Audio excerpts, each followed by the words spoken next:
Welcome into the Saturday Morning Quarterback Show, the fastest 3 hours of sports talk that you'll ever have.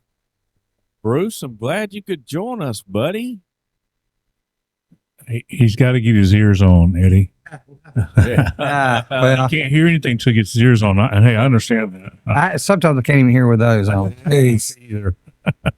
Guys, I tell you what, last night, weather-wise, Beautiful. Beautiful. I mean, it was, I could have done without the technical issues.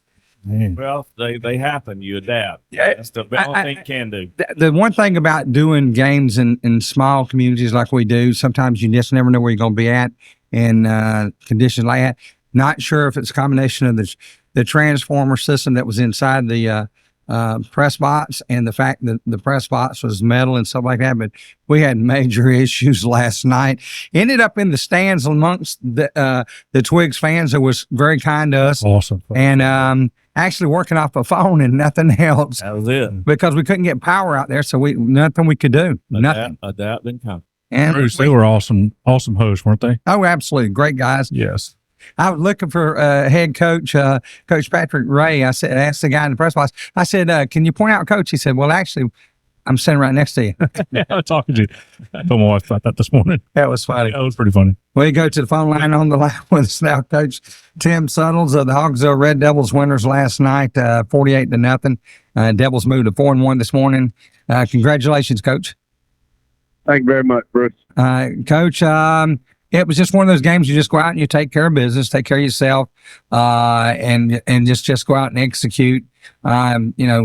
Respect the coach and what he's trying to do over there with that young bunch.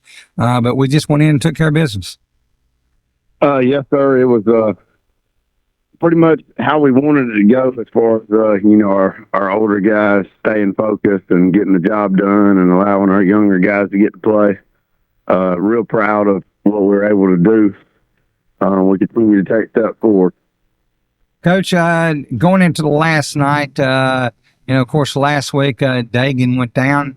I was 100% totally shocked if there was any to see six even on the field at all. Well, we had him at a 10 play cap, and every play, I don't think I took my eyes off of him. He moved around some this week at practice. We just felt like it was kind of the next step and trying to get him back to full recovery. Just let him get a couple live speed reps and see how he held up. But we got to get him healthy. We got some others that we got to get healthy. And of course, last night we had Jaquel Powell, who went down early in the game, and he also plays inside linebacker. So that particular position we're real thin at. I'd say we're banged up at, and we just got to get these guys healthy to finish out the second half of the season. And a bye week couldn't come at a better time. Coach, just quickly over the game last night, and then, like I said, you're touching on exactly what I'd like to talk about is the fact we're getting with the off season, and then in 2 weeks it all gets real. Yes, sir. Offensively last night, we felt like the conditions of the field, and this is not a fault of Twigs County. They had a ton of rain, and it really held the water, and it was really kind of slowed everybody down. And it wasn't even though there wasn't any rain, just wasn't a great game to have a passing offense. And we did hit a few throws, but we felt like a couple things were off with our timing, and I think that had to do with the receivers trying to make cuts out of their breaks and just threw our timing off. But we did complete some balls. Harlan Phillips caught a touchdown. Our run game seemed like, as long as all 11 were on the same page, we were effectively running the ball. Of course, it only takes one person to have a mishap to take what you think should be a 20-yard gain and turn it into a 3-yard gain. So saw a couple plays last night where we had 10 out of 11 people doing the right thing.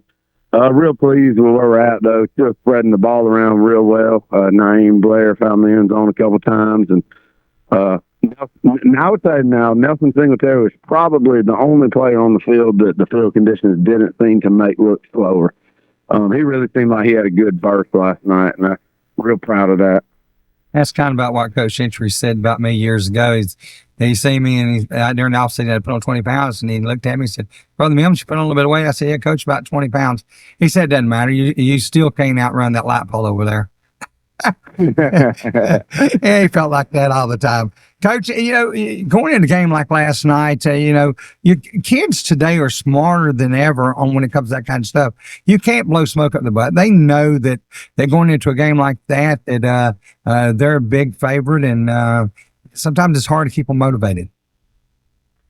You're right, and obviously that's what we preach the entire week. And I had to try and keep them grounded and say, "Hey,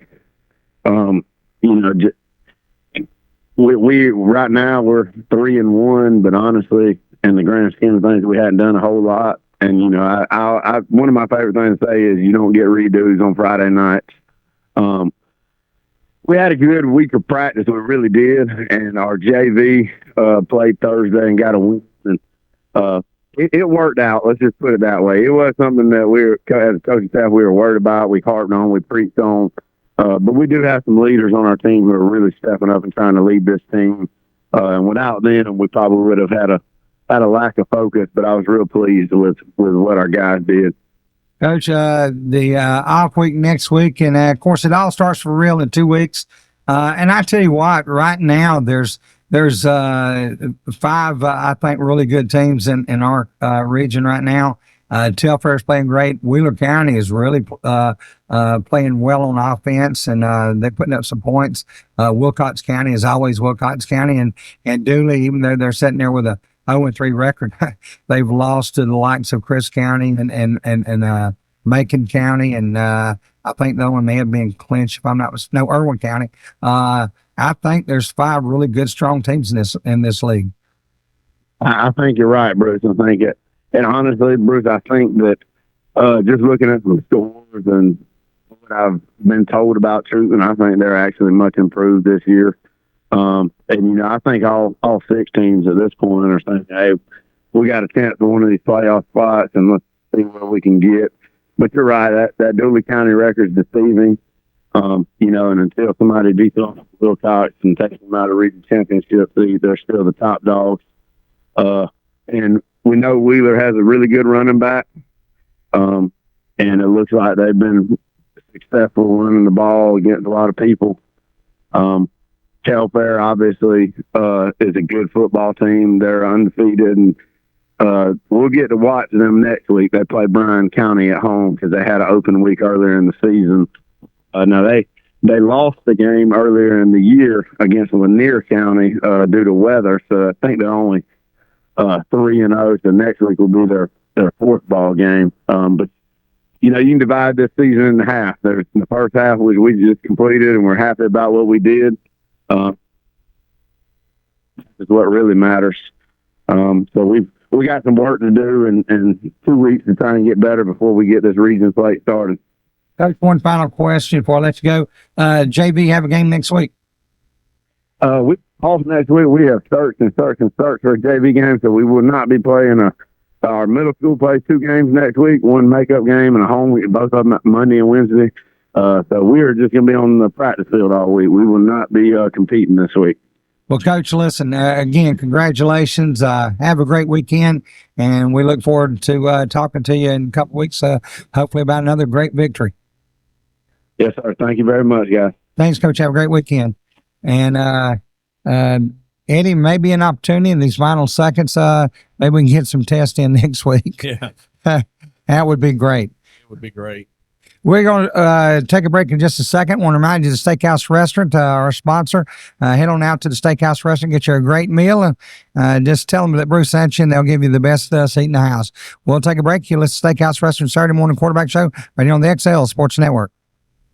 If you're near the 341 bypass in Hawkinsville, the smell of the fresh fried chicken may lead you right inside for the best meal you'll ever have. Stop and see Lewis Fowler and his staff at the Steakhouse Restaurant in Hawkinsville for the daily buffet and the daily specials. Come try the Thursday night buffet with shrimp and fish or the Super Sunday buffet after church. Plus, there's full service menu available. And let the Steakhouse Restaurant cater your next event, either in-house or on location. This Steakhouse Restaurant on the 341 bypass in Hawkinsville. One night in Austin, Texas, Christy Lanahan took a walk downtown. She listened to a band. She had a bite to eat. And while walking back to her car, she was killed by a drunk driver. Next time your friend insists on driving drunk, do whatever it takes to stop him. Because if he kills innocent people, how will you live with yourself? Friends don't let friends drive drunk. An appeal to intervene from the Ad Council, the Department of Transportation, and this station. Solo Food Mart is a great place for snacks, cold drinks, and great Hunt Brothers pizza. Then there's gas with easy in and out on the corner of Dooley and Commerce Streets across from the post office.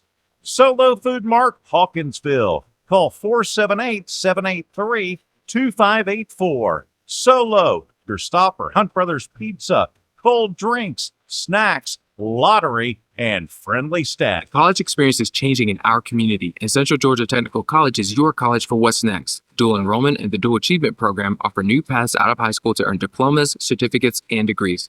Club football, on-campus health clinics, and loft-style housing are taking off. It's a work, school, and life balance like never before. Affordable education, transferable courses, and career satisfaction.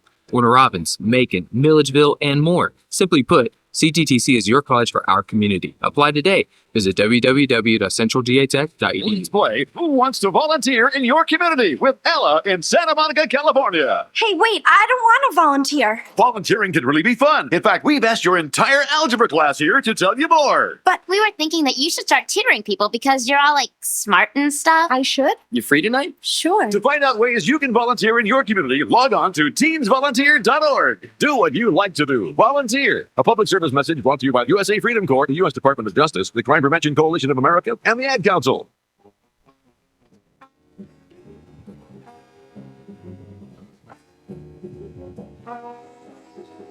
Welcome back into the Steakhouse Restaurant Saturday morning quarterback show. Coming to you live from Dave Venable Studios in downtown Hawkinsville here on the XL Sports Network. Bruce, Eddie, Chuck, and Ken over on the board coming to you this morning. A lot of great games last night around the state. One we'll be talking to later, Chuck.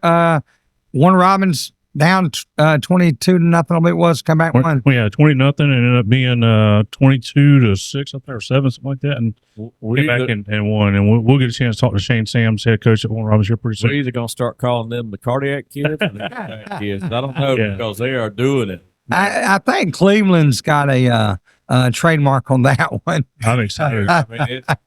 I'm excited to get to talk to Shane. I've known his dad, played with his dad and his two uncles, and just a great family. We don't want to talk about old times. Back to the phone line we go. Line with us now, Coach Patrick Ray, head coach over at Twiggs County. Good morning, Coach. Good morning. How y'all doing? Good, Coach. It was kind of funny. They were laughing at me in the studio earlier when I said that I was talking about that I was looking for you, and I was tapping you on the shoulder in the press spot. And you said you're looking for me. Coach, tell us a little bit about your background, where you went to this high school, your college, and tell us a little bit about that. I'm born in Monticello, Arkansas. My dad went to college in Arkansas. He got an opportunity to move and coach in Monticello, Georgia when I was 4 years old. And like in a year, we moved to Fort Valley, Georgia. And that's where I've been. Came up, elementary school, middle school. Won me 2 back-to-back high school championships in Peach County. And man, that's pretty big for me to always play.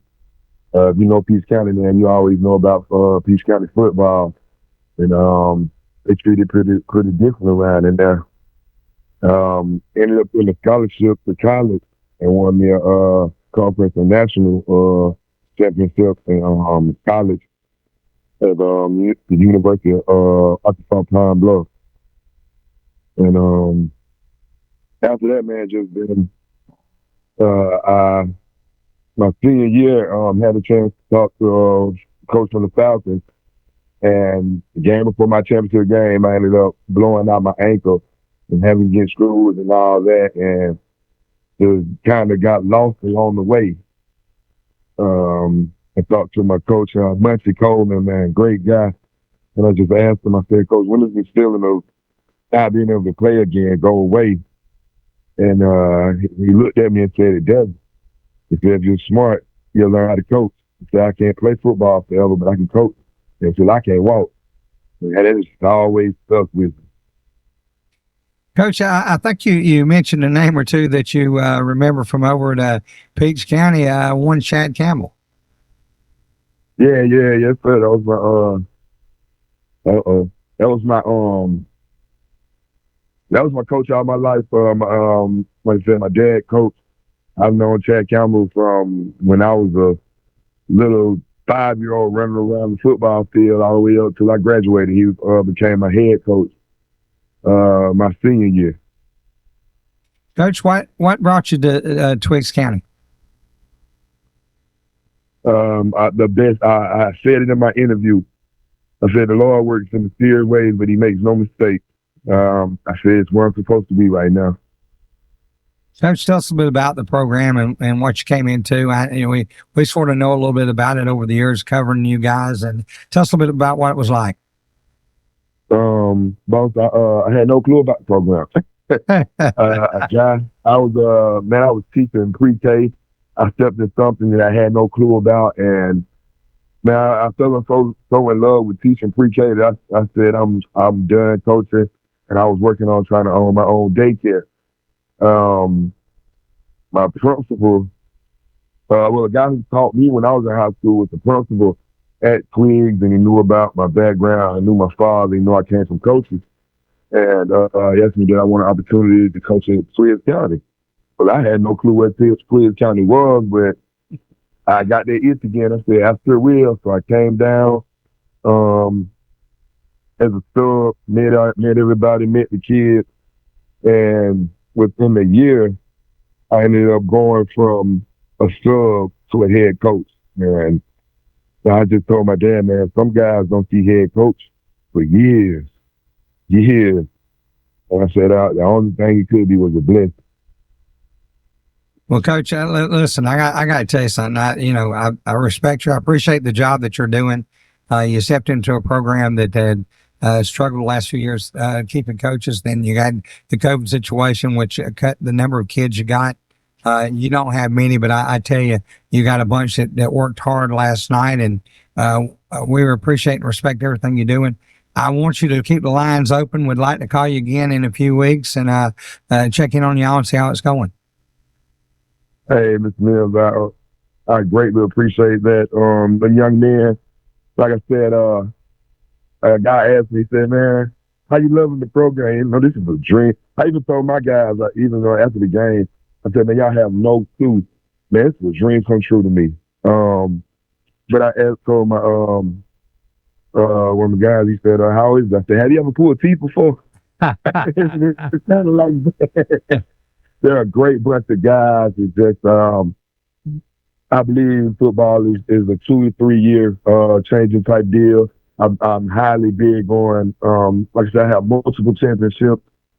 I told somebody, I said, everybody do the same prayer. Everybody works hard. Everybody run the same plays. There's nothing new. Everybody does the same thing. So why doesn't everybody win a championship? And I told him, man, the only thing I can believe is that chemistry. And the only way you can get that chemistry is changing their mindset and spending time. And I think that's this year.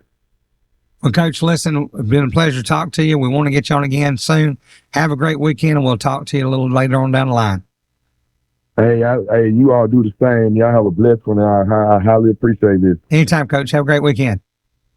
Hey, you too. All right, bye. Man, that's awesome. Coach Patrick Ray, head coach over at Twiggs County, and respect to him and what he's trying to do. He's building foundation. That's what he's really building. I mean, anytime you take a program that's been shut down and decimated, but just because people don't come back out, you gotta walk the halls and get out there in the student body and talk. You got to politic some, get those kids to buy in. You got to get the parents to buy in, and it takes some time. But he's got athletes over there. It's just the fact. The matter is, he's 24 deep. We know what it's like to be 24 deep. I know exactly what that's like. It's not a good feeling when you're playing against somebody that's got 60 people out there on the sideline. That's right. It's kind of like facing the giant. I remember. Back to the phone lines. We go on the line with us now, Coach Don Norton, head coach, Shots County. Good morning, Coach. Hey, good morning, guys. How y'all? Doing great. Glad to have you on with us this morning. Last night, you took a ride over to see the new digs at East Lawrence and played. Nice place. Sir? That place is beautiful. That place is beautiful. Oh, I seen the videos on TV, and I thought that doesn't look like nothing like the old place did. Except it's got a surface. They've done a lot of really nice stuff there. Wow, it's great. Coach, well, tell us a little bit about the game last night. Came out. We got the opening kickoff and moved it down, and quarterback broke one on a power read play and went about 50, 60 yards and went down and scored first. Quarterback kind of got hot with some stuff, and we kind of played two quarterbacks, and one of them got hot, and we started running it. So what we thought our game plan was going to be for Friday night, it actually changed during the game. We ran the football a lot. And, defense played well, as we expect, and we were very fortunate. We had way too many penalties, but we were able to overcome that, and we're very fortunate to get out of there with a win. Coach, us talk a little bit about your team this year. Over the years, you've always had a lot of good athletes on the field. Tell us a little bit about what makes your offense go this year. So this is about the first time that we've really broken out and had some things. We're searching for an identity. Last year we were a semifinal team, went 13-1 and scored 75 touchdowns. We only returned 6 touchdowns, and we only returned about 200 yards of offense from that team. So we've been searching for an identity and still searching, but the heart and soul of our team comes with our seniors. We got about 14 seniors, and they wanted to run the football behind them last night, and that's what we did. Coach, your team played very well last night. Coach Ben Turner, who has really done a good job at East Lawrence. He has. Yeah, he has. And I tell you what, I really am amazed at what he's done at that program over there. They've always had some athletes and just hadn't been able to put things together, but things seem to be turning around for those guys. Yeah, they do. Coach Turner and his staff, he's got some guys over there that are really good coaches, and he's got some fantastic athletes, man. They're pretty to look at. He's got some cats that can go, and they're all over the field, and he has all the elements right there, and I think Coach Turner and his staff can definitely make it happen. We were very fortunate to win last night. We know that. It didn't go like I was expecting. It was a great football game. We were very fortunate, but East Lawrence has it coming for sure. Coach, next week you'll be on the road at Twin City to take on ECI. What can you tell us?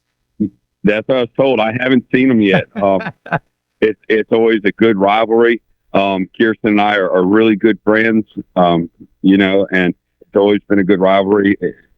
But you never know. You never know what's going to happen with 16-year-old kids, So we get out there. We hope we play hard. I know they will. It's always tough to go to Roundtree Stadium and play. And we'll have to suck it up. It'll be a great contest and a great challenge for the Johnson County Trojans. Coach, a final question. This is kind of personal. Is the pizza place still going? Oh, the pizza place rocking and rolling. Charles Sutton and his staff up there. If you ever go through Wrightsville, Georgia, you have to stop at the pizza place. He is as good of a supporter. Something that folks don't know about Charles is he coaches a whole bunch of rec teams, and he has such an influence on our young kids' lives in Wrightsville, Georgia, and does some things for people that he would he doesn't want anyone to know. Let's put it that way. He helps out a lot of kids. Well, I can promise you, I have stopped in and I have enjoyed myself there. Well, there's always a really good crowd there and a bunch of regulars, and they'll accept you in Wrightsville, Georgia. We accept them, and they'll treat you like family there. And it's a real good spot, so you'll have really good food and really good fellowship at the pizza place. Well, Coach, listen, it's always great to talk to you. Have a great weekend, and if you get a chance, head by and get some pizza. Yes, sir. Thanks, Coach. Thank you. All right. We're going to take a break. You listen to the Steakhouse Restaurant Saturday Morning Quarterback Show right on the XL Sports Network. The smell of the fresh fried chicken may lead you right inside for the best meal you'll ever have. Stop and see Lewis Fowler and his staff at the Steakhouse Restaurant in Hawkinsville for the daily buffet and the daily specials. Come try the Thursday night buffet with shrimp and fish or the Super Sunday buffet after church. Plus, there's full service menu available. And let the Steakhouse Restaurant cater your next event, either in-house or on location. This Steakhouse Restaurant on the 341 bypass in For all Hawkinsville. your tax needs and IRS e-file in Middle Georgia, it's Lester's Income Tax Service at 99 Commerce Street, Hawkinsville. Call 478-783-1650. Best of luck, Red Devils. Solo Food Mart is a great place for snacks, cold drinks, and great Hunt Brothers pizza. Then there's gas with easy in and out on the corner of Dooley and Commerce Streets across from the post office. Solo Food Mart, Hawkinsville. Call 478-783-2584. Solo, your stopper, Hunt Brothers Pizza, cold drinks, snacks, lottery, and friendly staff. I walk the mean streets of Atlanta in a police uniform. That gives me an important perspective most lawyers can't give you. If you find yourself in a tough situation leading to an arrest, remember, your best bet for a good defense is to remain completely respectful but quiet. I can't stress that enough. And call me as soon as you possibly can. I'm David Venable. Call me. The big city lawyer with small town shine. David Venable, attorney at law, Broad Street, Hawkinsville. Call 478-783-2825.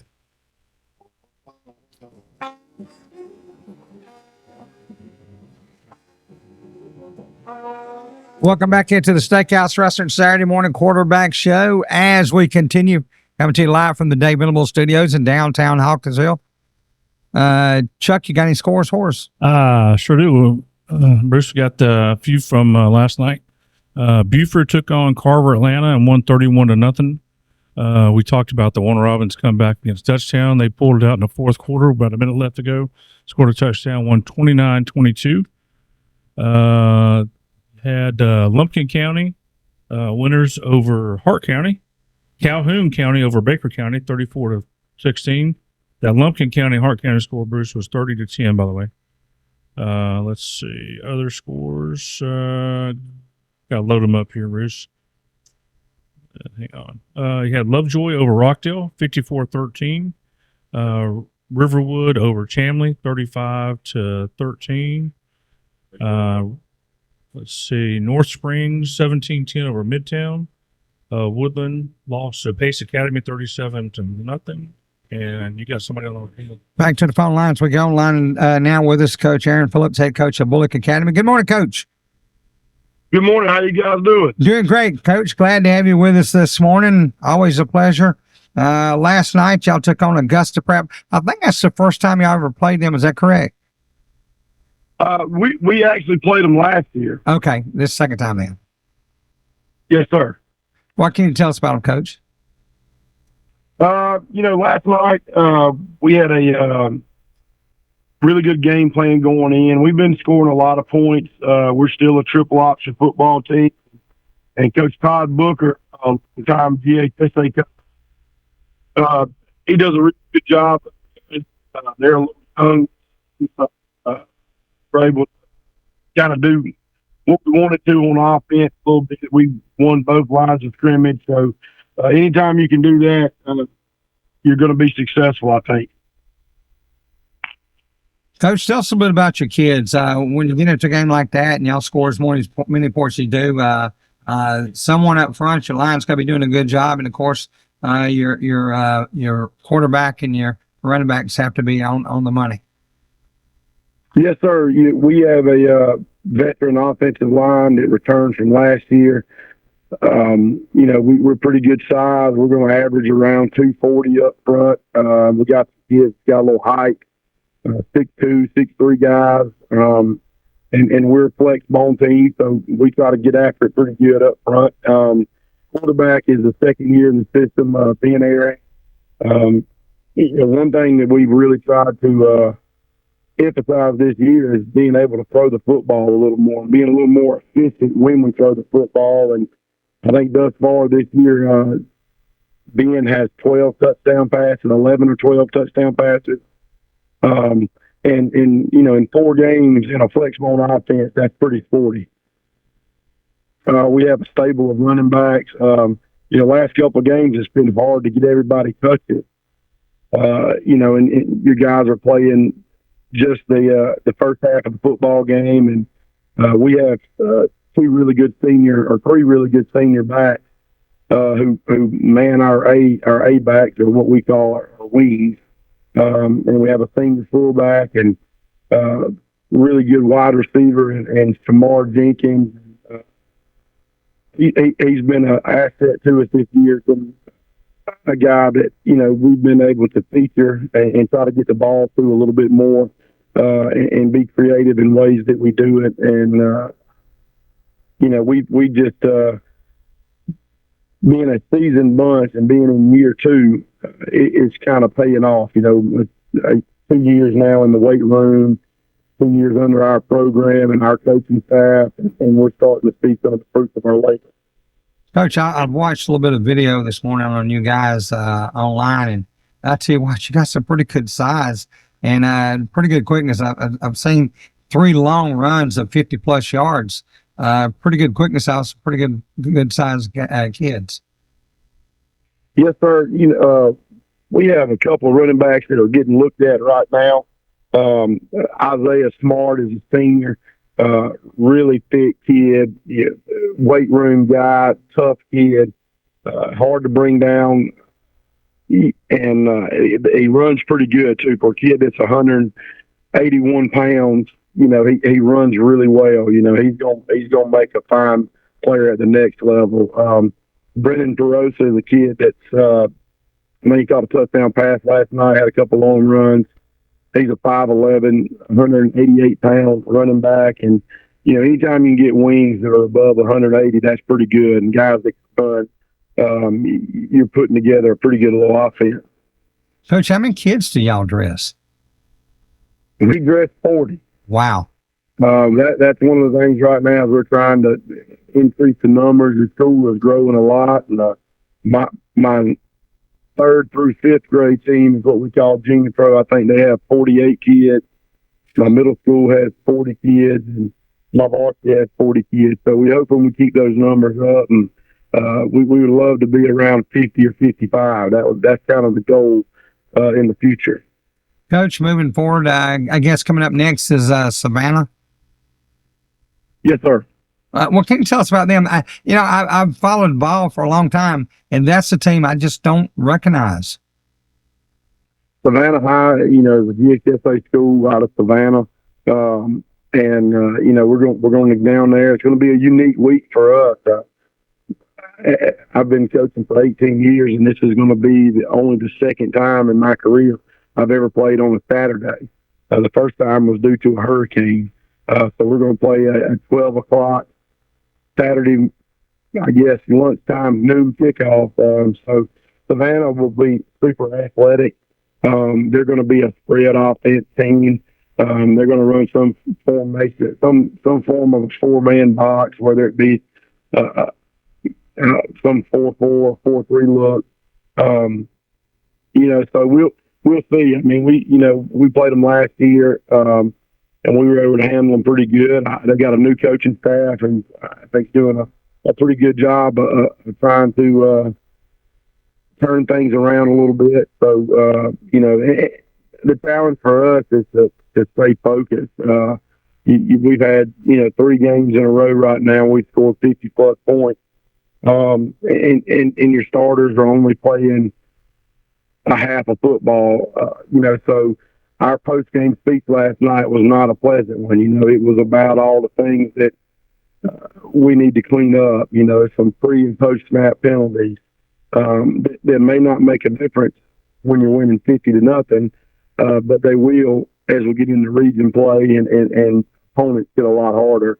And that's what we're building for. We're looking for the back end of the season and the playoffs, and just trying to keep those kids hungry. We know we're capable, but are we willing? And that's the message we've been trying to get across to our kids. We're capable, but are you willing to do all the little things it takes? Coach, one final question. The changes that occurred when they went to the GIAA as a group that kind of oversees the athletics for the GISA. Your thoughts on it so far? So far, getting, over 20 of those guys from GHSA to come back has really grown our association. We have, basically they go from 8-man football all the way up to 4A now, and there's some pretty good sized schools in there. So in that aspect, we've really grown. It kind of gives it a little more even playing field as far as numbers in high school. The spread, I guess you'd say, of smaller schools or bigger schools is now not as great. You're kind of classed with people that are similar in size. And when you're talking about, 200 to 250 kids in high school, and you're playing schools that have 100 sometimes, that's a big difference. There's a lot more athletes and a lot more people to choose from. So getting those margins a little bit closer, I think, has been great. The association's done a really good job with Tommy Martin and Clint Morgan of promoting our sport. We play in what they call the SEC every year in the beginning of the season, where we go play. Our teams of our association go play teams from Mississippi or South Carolina or places like that, Alabama, and see where we stack up with them. So they've done a really good job of promoting us. I hope, the rumors are always surfing this time of year as we get ready for classification of who else is coming. So we've heard a lot of rumors that there may be some more teams coming over from GHSA, and I think that, the more we get, the bigger we get, the better our association is going to be. Coach, listen, it's always a pleasure to talk to you. Congratulations on the victory last night, and good luck next week, and we'll talk to you soon. Yes, sir. Thank you. You have a great one. You too, Coach. We're going to take a break. You'll listen to the Steakhouse Restaurant Saturday Morning Quarterback Show right here on the XL Sports Network. If you're near the 341 bypass in Hawkinsville, the smell of the fresh fried chicken may lead you right inside for the best meal you'll ever have. Stop and see Lewis Fowler and his staff at the Steakhouse Restaurant in Hawkinsville for the daily buffet and the daily specials. Come try the Thursday night buffet with shrimp and fish or the Super Sunday buffet after church. Plus, there's full service menu available. And let the Steakhouse Restaurant cater your next event, either in-house or on location. This Steakhouse Restaurant on the 341 bypass in Hawkinsville. For all your tax needs and IRS e-file in Middle Georgia, it's Lester's Income Tax Service at 99 Commerce Street, Hawkinsville. Call 478-783-1650. Best of luck, Red Devils. I walk the mean streets of Atlanta in a police uniform. That gives me an important perspective most lawyers can't give you. If you find yourself in a tough situation leading to an arrest, remember, your best bet for a good defense is to remain completely respectful but quiet. I can't stress that enough. And call me as soon as you possibly can. I'm David Venable. Call me. The big city lawyer with small town shine. David Venable, attorney at law, Broad Street, Hawkinsville. Call 478-783-2825. Solo Food Mart is a great place for snacks, cold drinks, and great Hunt Brothers pizza. Then there's gas with easy in and out on the corner of Dooley and Commerce Streets across from the post office. Solo Food Mart, Hawkinsville. Call 478-783-2584. Solo, your stop for Hunt Brothers Pizza, cold drinks, snacks, lottery, and friendly staff.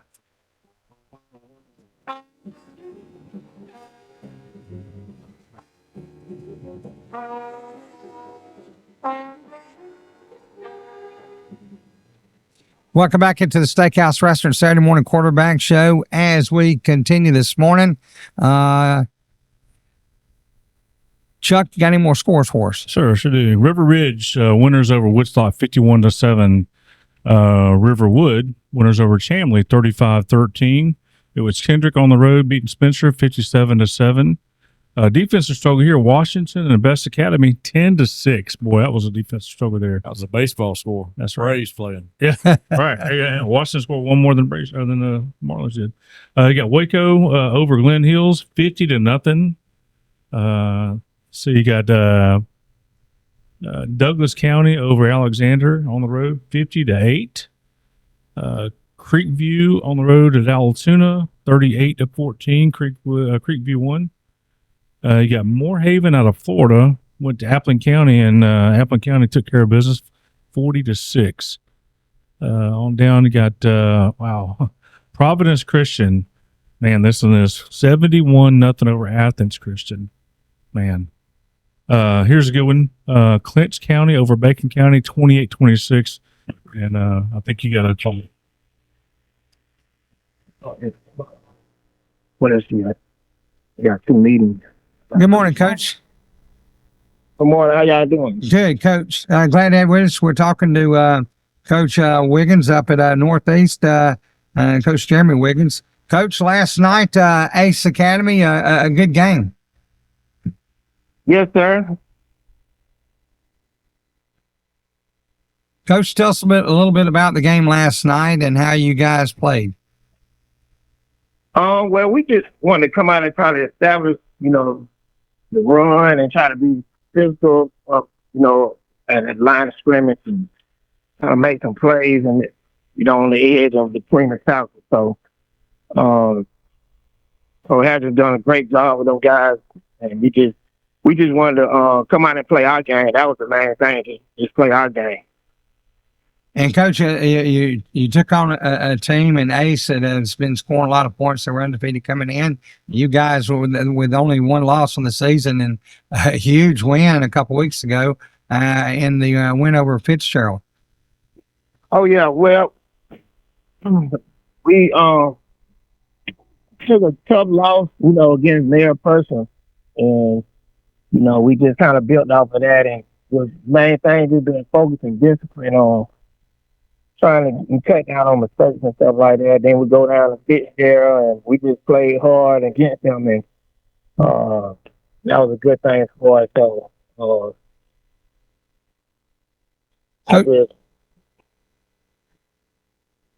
Go ahead, Coach.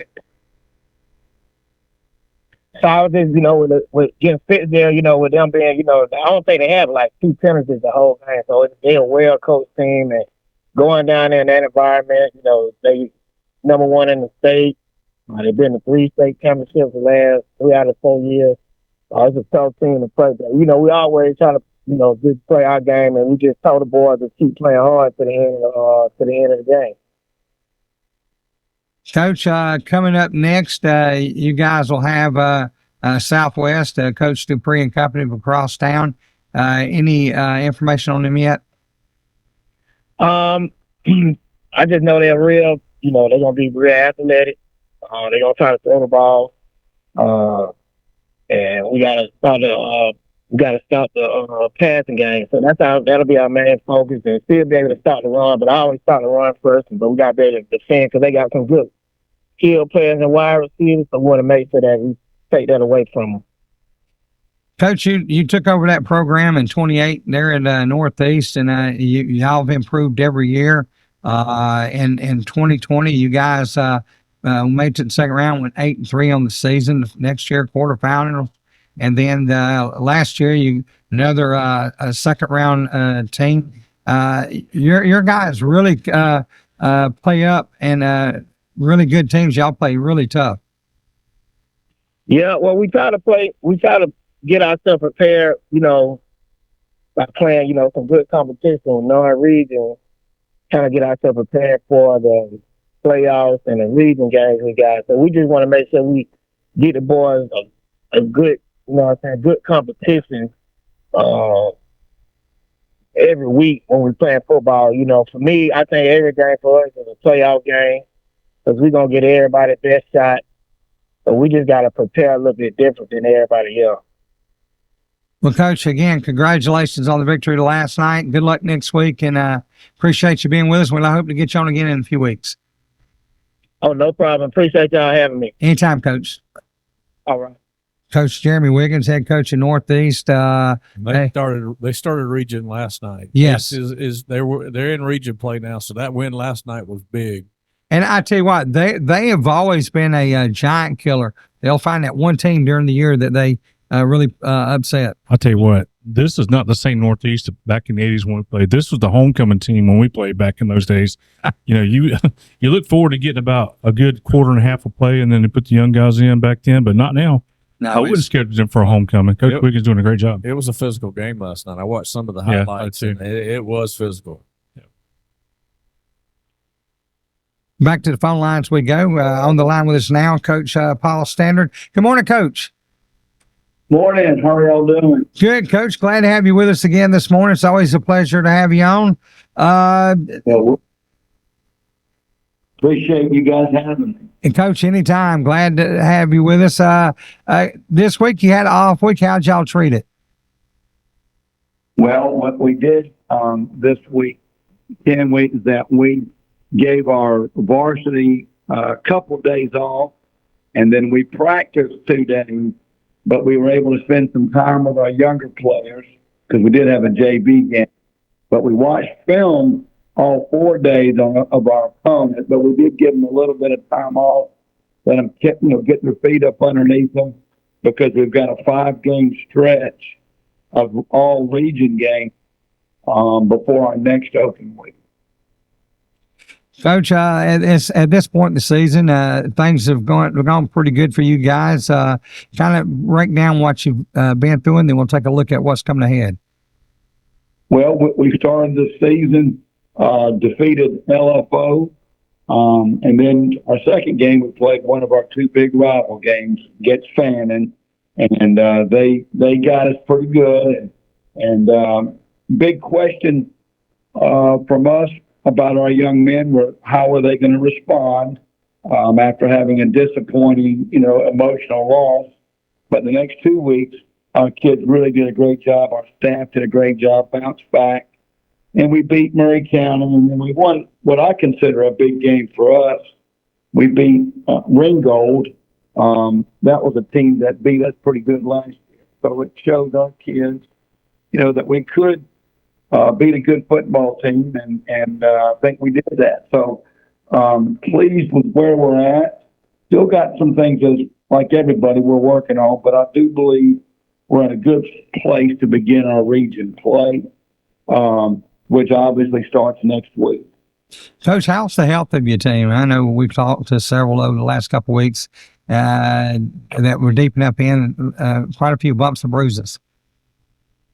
Well, we've been fortunate, knock on wood, that we're pretty healthy. We have 2 of our players that have been out on concussion protocol, but we expect to get those guys back.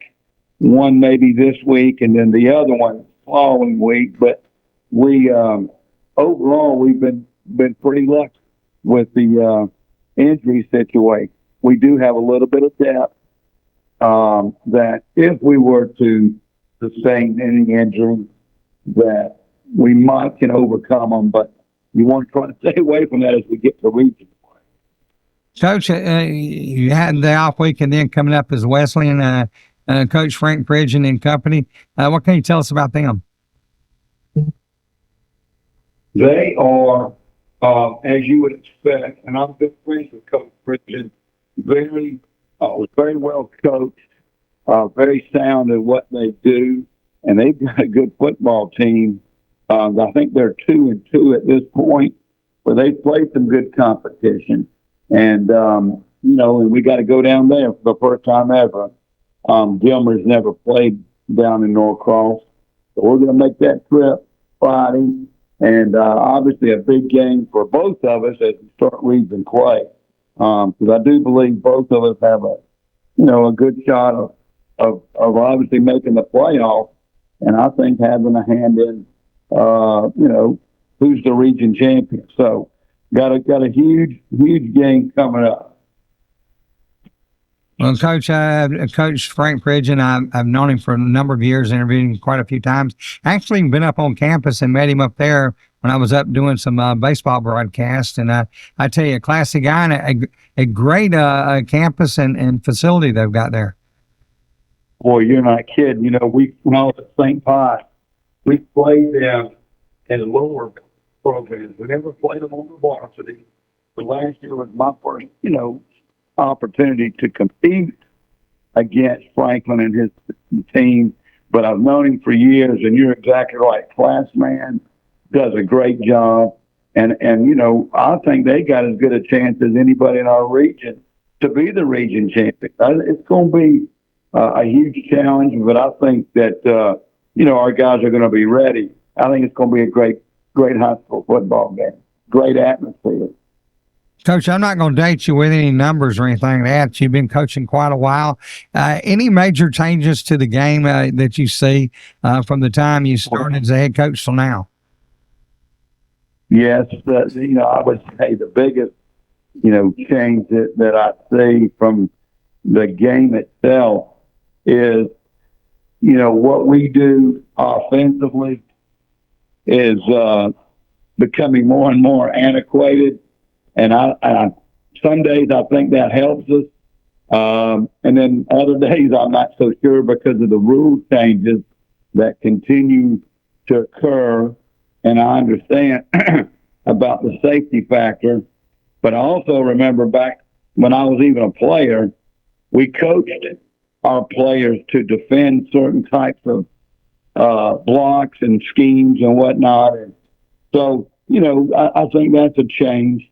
Another big change I do believe is obviously the year-round aspect of football, and it's just the way it is. If you want to have a successful program, it's a year-round commitment, obviously, in all aspects. You don't have to necessarily pick up a football, but you got to be working on football, and your kids have got to be geared for that, I believe. It's a year-round thing that if you want to be at the top, if you want to be the best you can be, that's what you've got to do. So I see those as the big changes, and old guys like me are becoming less and less around as I see some of my good friends that have retired and moved on, even though I still have two of my classmates from St. Pius still head coaching, Keith Maloof and Ed Dudley. So two former classmates of mine that we're still hanging in there. Well, Coach, keep up the good work. Thanks for taking time with us. We'll talk to you again soon, Coach. Can't thank y'all enough for what y'all do for high school football. Thank you. Thanks, Coach. Coach Paul Standard, head coach at Gilmer. We'll take a break. You listen to the Steakhouse Restaurant Saturday Morning Quarterback Show right here on the XL Sports Network. If you're near the 341 bypass in Hawkinsville, the smell of the fresh fried chicken may lead you right inside for the best meal you'll ever have. Stop and see Lewis Fowler and his staff at the Steakhouse Restaurant in Hawkinsville for the daily buffet and the daily specials. Come try the Thursday night buffet with shrimp and fish or the Super Sunday buffet after church. Plus, there's full service menu available. And let the Steakhouse Restaurant cater your next event, either in-house or on location. This Steakhouse Restaurant on the 341 bypass in Hawkinsville. One night in Austin, Texas, Christy Lanahan took a walk downtown. She listened to a band. She had a bite to eat. And while walking back to her car, she was killed by a drunk driver. Next time your friend insists on driving drunk, do whatever it takes to stop him. Because if he kills innocent people, how will you live with yourself? Friends don't let friends drive drunk. An appeal to intervene from the Ad Council, the Department of Transportation, and this station. Solo Food Mart is a great place for snacks, cold drinks, and great Hunt Brothers pizza. Then there's gas with easy in and out on the corner of Dooley and Commerce Streets across from the post office.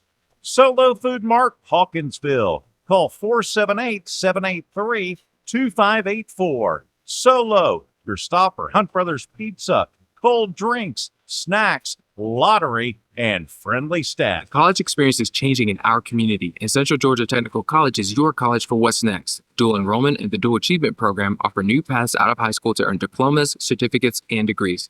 Club football, on-campus health clinics, and loft-style housing are taking off. It's a work, school, and life balance like never before. Affordable education, transferable courses, and career satisfaction. Warner Robins, Macon, Milledgeville, and more. Simply put, CTTC is your college for our community. Apply today. Visit www.centralgatech.edu.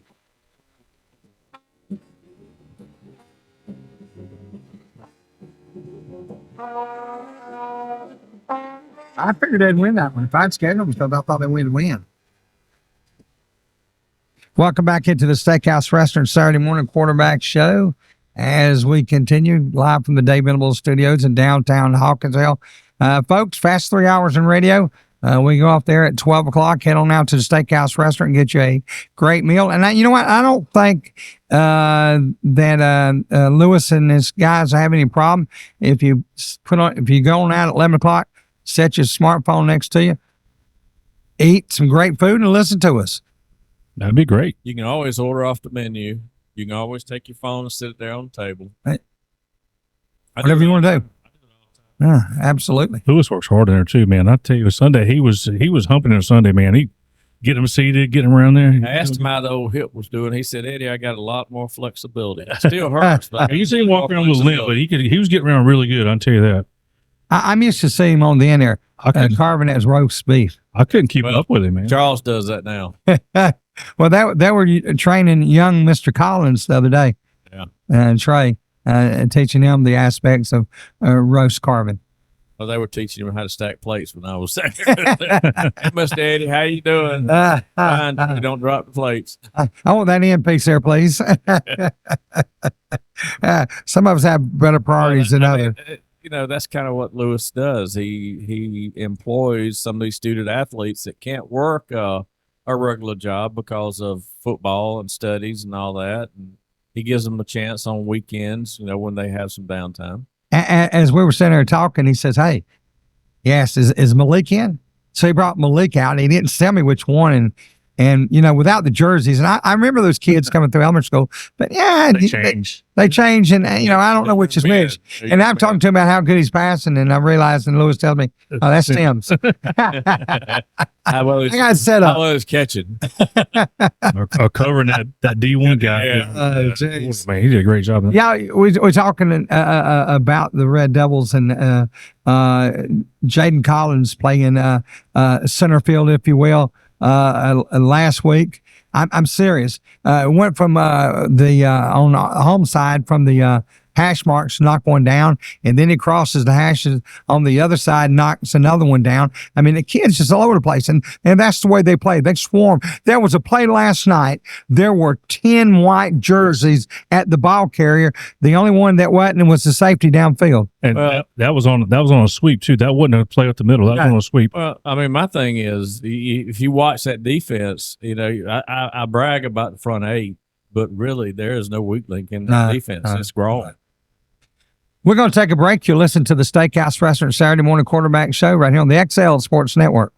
If you're near the 341 bypass in Hawkinsville, the smell of the fresh fried chicken may lead you right inside for the best meal you'll ever have. Stop and see Lewis Fowler and his staff at the Steakhouse Restaurant in Hawkinsville for the daily buffet and the daily specials. Come try the Thursday night buffet with shrimp and fish or the Super Sunday buffet after church. Plus, there's full service menu available. And let the Steakhouse Restaurant cater your next event, either in-house or on location. The Steakhouse Restaurant on the 341 bypass in For all Hawkinsville. your tax needs and IRS e-file in Middle Georgia, it's Lester's Income Tax Service at 99 Commerce Street, Hawkinsville. Call 478-783-1650. Best of luck, Red Devils. You're listening to The River.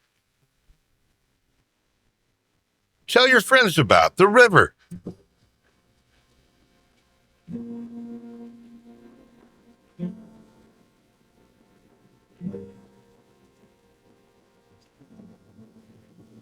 But I saw a man brought to life. Let's play Who Wants to Volunteer in Your Community with Ella in Santa Monica, California. Hey, wait, I don't want to volunteer. Volunteering can really be fun. In fact, we've asked your entire algebra class here to tell you more. But we were thinking that you should start tutoring people because you're all like smart and stuff. I should? You free tonight? Sure. To find out ways you can volunteer in your community, log on to teensvolunteer.org. Do what you like to do. Volunteer. A public service message brought to you by USA Freedom Corps, the U.S. Department of Justice, the Crime Prevention Coalition of America, and the Ad Council.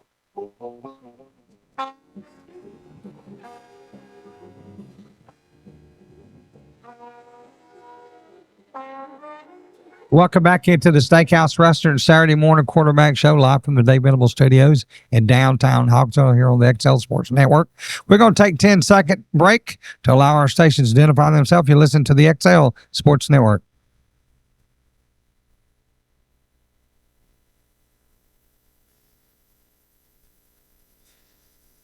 Chuck, got a couple scores for us?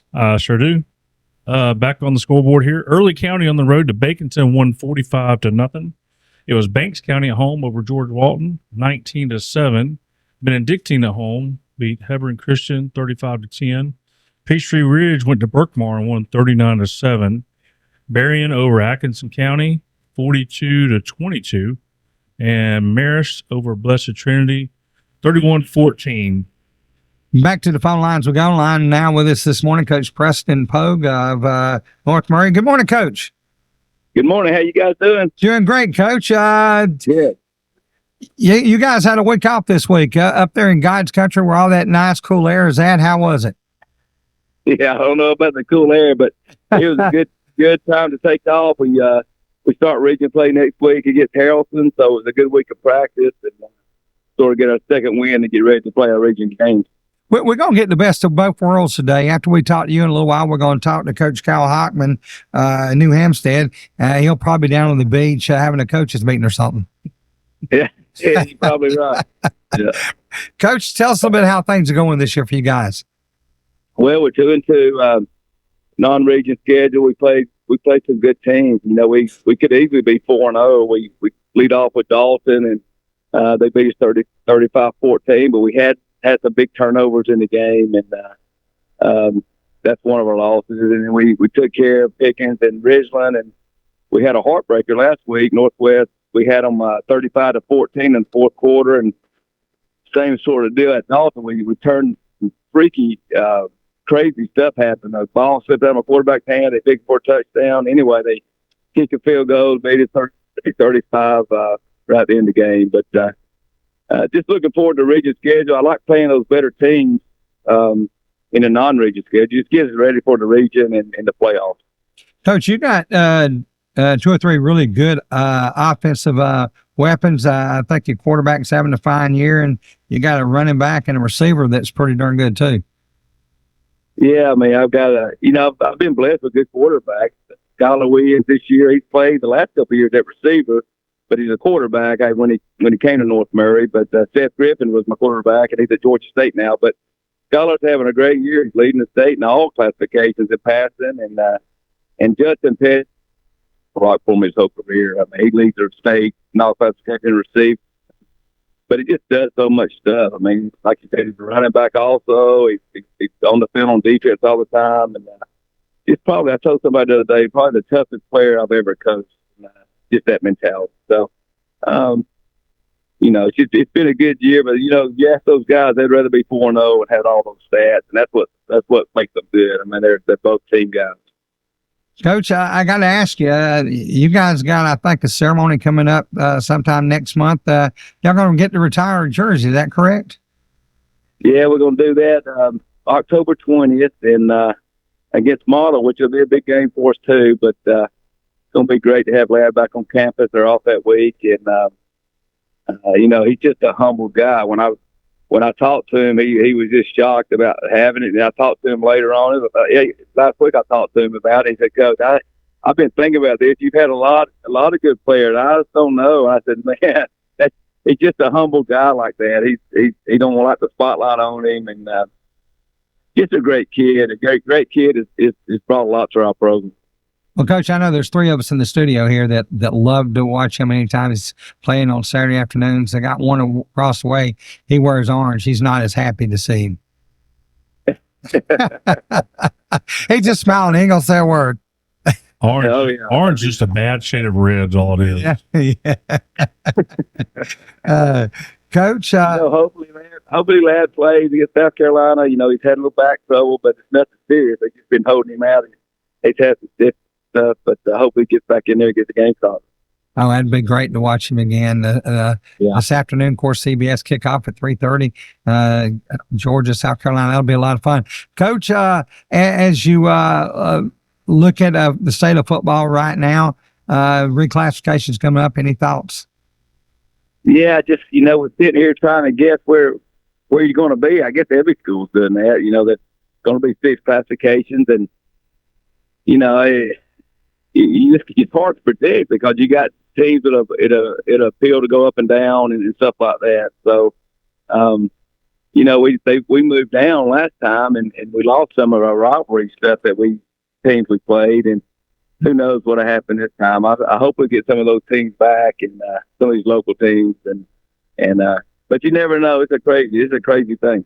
Yeah, we're in Class A Division too, and we're extremely concerned because we don't make any money for the GHSA, so we get nervous because we seem to get moved around quite a bit, but we're sitting just low with 300, and our contention's always been when you're the biggest guys in the state, whether you got 3,000 students or 2,000 students, you still got 100 plus kids that potentially or more could play at the varsity level. And when you're a 300 student school, you're pretty darn limited on how many kids you can actually have that's going to dress out. So we get real nervous about this time. Yeah, I mean, that's a big deal where they cut the attendance off, and you talk about the money stuff. That's a big deal too for all programs. You play local schools, you get huge crowds, but if you have to travel, or teams have to travel you a couple hours away, your gate is not as good. So they got a lot of stuff to think about. Yeah, I tell you, the gate situation is always a problem in rural South Georgia. We may have to ride an hour and a half to a regular game, and those guys most of them don't bring anybody. Nobody. Yeah, I mean, and it just hurts your gate. I mean, it's not a good thing. No, not a good thing at all. Well, listen, Coach Pogo, we're glad to have you with us again this weekend. Keep the phone lines open. We'll like to talk to you again. Heck, I don't know. We'll probably be talking to you close to the time that y'all did the ceremony in October. Okay, perfect. I'm looking forward to it. All right, Coach. Have a great weekend. Okay. All right. See you. All right. Bye. Coach Preston Pogue, head coach in North Murray, 2-2.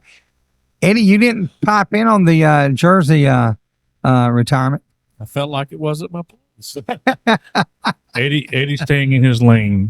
We don't want to veer out of our lane. Listen, if you can't pick at your friends a little bit like this, I mean, come on. If you can't pick at your friends, you can't pick at your nose, and you can't pick at anything, right? Oh, absolutely. I agree with you. You want to go a few more scores while we get the next coach on? Well, he's actually Bremen over Gordon Lee, 31-3. Yeah, and Thomas County Central over Brooks County, 44-7. Back to the phone lines we go. On the line with us now, Coach Davis Russell, Bremen. Good morning, Coach. Hey there, how are y'all? Doing good, Coach. Glad to get you back on again. Seems like it's been forever since we talked to you. It's probably been a year, I'm sure. That's right. I think sometime last year we talked for sure. I think we talked for at least once a year. So. Coach, last night you guys took on Gordon Lee, and y'all played a game against him. Y'all won 31-3. What can you tell us about it? Good team effort. We played well in all three phases. Defense was lights out. They played really well, except one game this year. We've given up 0. We've given up 7. We've given up 3, and then that game we gave up 42 to Bowden on a bunch of turnovers and big plays. But now those guys have played great. Offensively, we had some big plays out of Paul Folsom. Our quarterback, Carson Kimball, a receiver, the sophomore, Justin Faulkner. And then, unfortunately, we had a kicker tear his ACL a couple of weeks ago. So we had a freshman that had to kick, and he came in and made his first field goal and did a good job. So proud of our guys for getting a win on senior night last night. Coach, let's talk a little about your team itself. You get to this point in the season, you kind of get a good feel of what's going on and the direction everything's going. How do you feel about the team at this point? Man, I got a great team that's just fun to coach. Really good kids. I'm really close with all of them. I've been around them all. This is my 8th year here, and heck, about half of our seniors were my ball boys when I first got here. So the fun. Play hard and do it the right way. They play hard and do it the right way. Just a great group. Coach, how's the health of your team right now?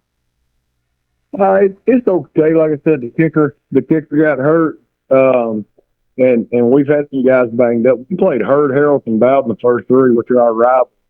And man, I tell you, after that, we were we were beat up a little bit, so the bye week came at a good time. But seems like we're getting healthier, and that's good as we're heading to this region play and try to make a run to win a region championship. Coach, any thoughts on Ridgeland at this point? Yeah, I was watching them this morning. Big playability. Got some real talent. They're playing much better than they played last year. And they're one of those teams that if they get their offense rolling, you better look out because they have some playmakers. Coach, reclassification unfortunately is around the corner. They've already started talking and stuff. Any thoughts on it at this point? Yeah, it's I believe what they're going to put into place is really going to help us. They're still going to have the multiplier, which a student that's out of district counts as 3, but it's only going to count on kids who come in after 5th grade. And for a place like Bremen's, we're landlocked. Our city limits are about 1.5 miles. We have a ton of kids who are out of district, but most of those kids start here in kindergarten. Right now we have 230 kids that count against us. And if the new rule goes into play, only 30 of those will count against us. So we may actually slide all the way down to Big Single A, which would be awesome for our community and our schools. I know we always get nervous this time. Hawkinsville is down to probably about 330 kids is all we've got now. And there's always that thought of if they raise the ceiling too much, then that puts us in a deeper hole. And that's got to be the question for a lot of the isolated communities. That was brought up at the last meeting was the difference in the top of small single and the bottom of it. They used a lot of small schools as examples, and how a school of 159 may be playing a school of 500 or 600. So I believe the GHSA is going to try to keep that single A split so that there's not a huge disparity. There's some that you just can't help. Right. But I believe they're going to try to keep that thing split so that the smalls are together and the bigger ones are together. And I think that'll be really good for your towns like Hawkins, and keep those South Georgia towns, able to compete in that small single. Yeah, I used to over the years I've laughed so many times when they talk about the disparity in the biggest schools in the state. You got one that's got 2,000 students, one's got 3,000. Listen, Coach, at that point you both got at least 100 kids or better to deal with. But like I said, you take a school of 500 or 600, the number of kids they got compared to a school with 150, there's just no comparison. The little guy has got absolutely zero chance. Unless he's got unless he's got 23 kids and one of them Selma Callaway. Yeah, somebody used an example of a small school having to play everybody, and they used Charlton County as an example. and I said, well, that's a bad example because the one they used was when they had all the Baileys. Right. I said that's an exception to the rule right there. But no, you're right. I mean, the number of boys are limited. If you have a school of 150, you got 75 boys in the whole school to choose from. And, if you can get 30 of them out there to play football, you're doing good. And there may not be 5 athletes in the bunch. That's right. Absolutely. Absolutely. No doubt. It is. I tell you this, I was on the reclassification committee last time. All I'll say is, I'm glad I'm not this. Yeah, I used the Miller County and Selma Callaway. I used that one because I remember broadcasting way back then and going down there, and they had 23 kids, and we stopped 22. But that other one, the Callaway kid, he just run us to death. We just couldn't catch him. He was too big and strong, and he wore us out. No doubt. No doubt. Well, and Coach, the Charlton County, the Bailey boys, they came here, I guess it was 96, and they were up 8-6 going into the fourth quarter, and they took it, put it behind the big boys, and drove the distance of the field and scored with under 3 minutes to beat us 16-6. There was nothing we could do with the Bailey boys. No doubt. No doubt. That was like I said, they were talking about small schools and an example, and I said, no, we can't use the Baileys as an example for anything. That's taught an exception. That is definitely an exception. Well, Coach, listen, it's always great to talk to you. Good luck to you and your team there. Good luck in the reclassification, and we hope to give you a call again in a few weeks and get you on a little bit later on in the season. Absolutely. Anytime. I always look forward to talking to you guys, and I appreciate what you do spotlighting high school football, man. I feel like our state does the best of any of showcasing kids and teams and towns, and it's really cool. So I'll be glad to brag on my kids anytime you'll let me. Coach, absolutely. And that link I sent with you on the text, you can listen anytime. It's live. We got stuff going 24/7. Sounds good. Thank you Coach. so much. Thank you. Have a great weekend, Coach. Thank y'all. All right, bye-bye. Coach Davis Russell, Bremen Blue Devils. Wow. You know, you talk about those Bailey boys, and everybody knows Champ Bailey, how amazing athlete he was. His brother Boss, man, I'm telling you, I was at a Georgia game and saw him block a field goal against Tech. He must have been 20 feet in the air when he did it. But Eddie, nobody's talking about the cousin Kenny that played down there too. He was a heck of a ball player too. Wow. Yeah. Game pool.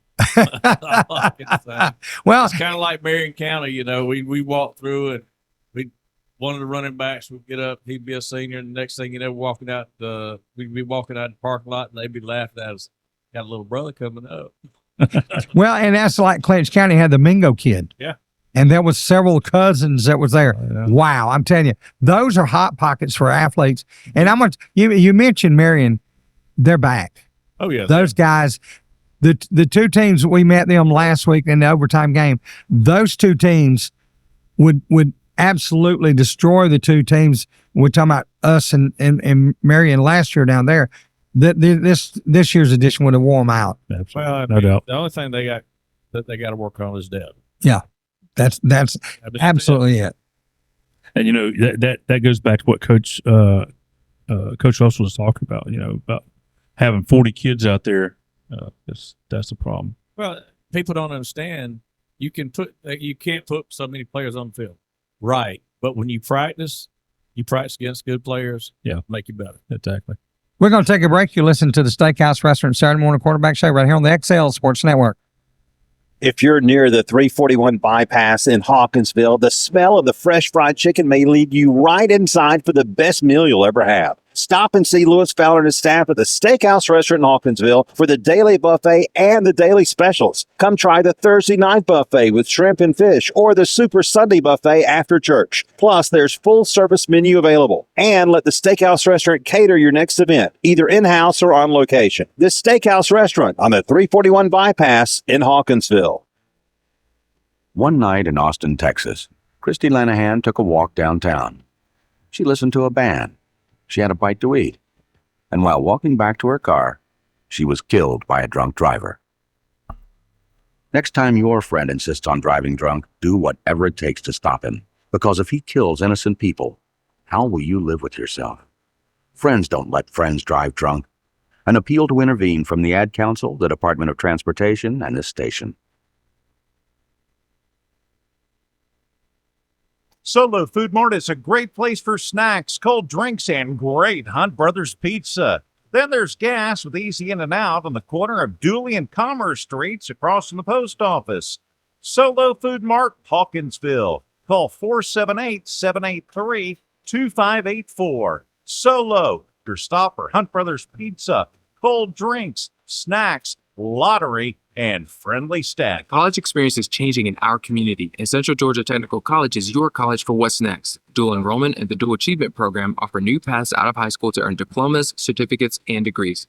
Club football, on-campus health clinics, and loft-style housing are taking off.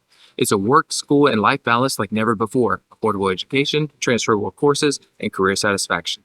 Warner Robins, Macon, Milledgeville, and more. Simply put, CTTC is your college for our community. Apply today. Visit www.centralgatech.edu. Let's play Who Wants to Volunteer in Your Community with Ella in Santa Monica, California. Hey, wait, I don't want to volunteer. Volunteering can really be fun. In fact, we've asked your entire algebra class here to tell you more. But we were thinking that you should start tutoring people because you're all like smart and stuff. I should? You free tonight? Sure. To find out ways you can volunteer in your community, log on to teensvolunteer.org. Do what you like to do. Volunteer. A public service message brought to you by USA Freedom Corps, the U.S. Department of Justice, the Crime Prevention Coalition of America, and the Ad Council.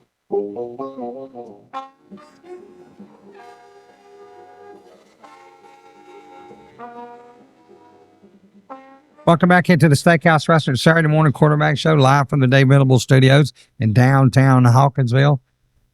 What? On the bank of the Oak-Muggy River. Some of the folks disrespect. We call it Old Muddy. Yeah, that's not nice. Well, a lot of people don't have a river run to their No. backyard, so back to them. Yeah, we got the river. Of course, I want to remind you we're here each week throughout the course of the season, 9 to 12, as we take a spin around the state, gets caught up with interviews and scores from all across the state of Georgia. We schedule 16 coaches every Saturday morning. We interview them between 9 o'clock and 11:30, and then we have the last half hour dedicated to the college game. Oh, go hush. That's not my first mistake in the last 100 years I've been doing this. See, now It won't be the last. Well, you're right. It is 10:30, but we're not talking about Phoenix anytime. Yeah. We're talking about Hawkinsville time. We're talking Georgia time. Yeah. Is there a difference? To Eddie, no. An hour. Back to the phone lines we go. On the line with us now, Trinity Christian head coach Kenny Dallas. Good morning, Coach. Hey, man, how y'all doing? Thanks for having me this morning. Coach, glad to have you with us again. It's always a pleasure to get you on, to kind of get it caught up with you. Tell us a little bit about how things are going this morning for y'all. Man, a crazy year this year. I guess every year high school football has its own challenges, positives, negatives, all that. But I got a young team this year, talented team, but we only start 3 seniors on one side of the ball. We start 4 seniors on the other side of the ball, and so man, it makes for some challenges starting some younger guys. But man, really talented group. We started off goodness. I guess we're 2-2. You know, we had 3 non-region games to start the year. All 3 non-region teams we play, Woodward Fellowship, Mary Persons, all ranked in their top 10 and their classification, and then had our first region game last night. Played real well versus Riverdale, so we sit at 2-2. Coach, I tell you, we're used to having to deal with low numbers and especially the last few years, very few seniors. You know, a big year the last probably 3 or 4 years has been 5 seniors. But at the level you guys are having to play at, that's extra tough, isn't it? It is. But I mean, I'll tell you what, it's I don't know. If you're going to be young, you better at least be a little bit talented in that spot, you know. And so that's the fortunate side. You know, the downside is you can't always predict, you know, what the silly things you might do, or you assume your kids know certain things, but man, experience is what teaches kids a lot of times, you know. And when you don't have experience until you have it. You know, and so we've got great numbers inside of our program. We're upwards to about 80 kids. We just have a small senior class this year of about 9 kids, and I love them, man. Great leadership. We're really led by 2 boys, Cam Matthews and Phoenix Moss, who are both already committed to the Naval Academy to go play football at the Naval Academy next year. And you got another great inside linebacker, Cody Anderson. Don't quite know where he's going to play, but he'll play somewhere. So, man, we got really some great players in that class. It's just a small group. And, man, when you play that level of competition that we do outside of region and even inside our region, man, our region, and of course, we play in 4A. Man, I think we went into week 10 last year, and 4 of the top 10 teams of 4A were all in our region, and so Wow. we got tough region play as well. But man, we're big believers in Proverbs 27:17 is iron sharpens iron, so one man strengthens another. So I tell our guys, man, when we win, we're gonna celebrate, and when we lose, we're gonna learn, and so we want to turn every experience into a positive for us. Coach, you're talking about that region. I mean, when you look at it, you started out with Riverdale last night. You've got North Clayton, you've got Starsville, Whitewater, LaGrange, Troop, Coach Tanner Gleason, his bunch up there, and then Fayette County. I tell you, you're right. That's a very tough group. Coach, coming up, these guys are looking at reclassification. Any thoughts on it this year? Yeah, I'm very interested to see where things fall. We're a little bit of a weird situation in that we've only got about 550 kids in our high school, so we're really more of a AA size school that chooses to play in 4A. We were asked to be moved up to that, and because what it did for us is it put us in a classification with a whole bunch of schools that are right around us. Of course, that was coming out of the private school, breaking down of the single A into the single A private broke into the two, the upper and lower A, from that last classification. So, man, I tell people all the time, listen, I've been in GHSA, coaching in private schools since 2001, and I love it, man. I think we have the best high school football in the country. But I always tell our private school folks, I said, it's a public school dominated league. It's kind of like I said, as far as having a vote, I said, it's kind of like being a Republican in New York or a Democrat in Mississippi. You got to vote, but you ain't got much of a vote, as to what happened. So a lot of times for us in private school, we're just kind of sitting back and waiting to see, what's the multiplier going to be? Where are we going to sit? But, we'll have some choices, I guess, for us again. But we've really enjoyed the honor of moving up to 4A and play, again, those teams that you just said, man, getting to play teams like Troop and LaGrange and Stars Mill and Whitewater and, Riverdale, North Clayton and Fayette County. I mean, we've really enjoyed, the honor of getting to play these teams. Coach Kenny Dallas, head coach, Trinity Sharpsburg. Coach, listen, it's always great to have you on. Have a great weekend, and I hope you'll take a call in about 3 or 4 weeks. Man, would love to catch back up with you, and would love in 3 or 4 weeks from now to be sitting on top of this region. But who knows? Who knows how that's going to go? But man, we're gonna get after it every week. Thanks for what y'all do and how you support high school football. I think it's very important. Thanks, Coach. Have a great weekend. We'll talk to you soon. God bless. Bye-bye. Thanks, Coach. Coach Kenny Dallas, Trinity Christian of Sharpsburg. Man, they got a nice thing going over there. I'm telling you. I've been over there to play. They got a nice little thing going. They got a nice campus, nice program. He doesn't sound very depressed at all, does he? No. Man, he's high. Oh, man. Now, that's kind of, I love listening to coaches like that. Yeah. Man, he's been around a while and knows what he's doing. Speaking of that, coming up, it's going to be one of those guys. On the beach or no? What, I don't know. Beach? Scott? Probably not. It doesn't really matter. Back to the phone lines we go. On the line this morning now with us, Coach Cal Hockman, New Hempstead. Good morning, Coach. Good morning. Coach, I don't hear the water, and I don't hear the ting of a golf club. I'm heading out to the golf course right now. Got to keep that. I was going to say, sounds like he's on the road, Bruce, one or the other. Here we go. Coach, I was talking to... Going on? Doing great, Coach. Just glad to be here and enjoying life, and a Saturday morning, and the weather's beginning to feel a little bit better. I couldn't be any happier. Yeah, I agree with that one. I'm with you. We were talking to Coach Preston Progo up at North Murray a while ago, and I said, gosh, we're talking to someone up in the mountain areas, and in a few minutes we're going to be headed towards the beach. There you go. So we're covering it all. Coach, tell us a bit about what's going on for you guys. Well, we had a tough one last night, 28-26 against Richmond Hill. They 7A and we're 4A, and we missed an extra point, make it 14-13, and and then we traded back and forth and ended up losing by 2. We just couldn't catch up that point, but we.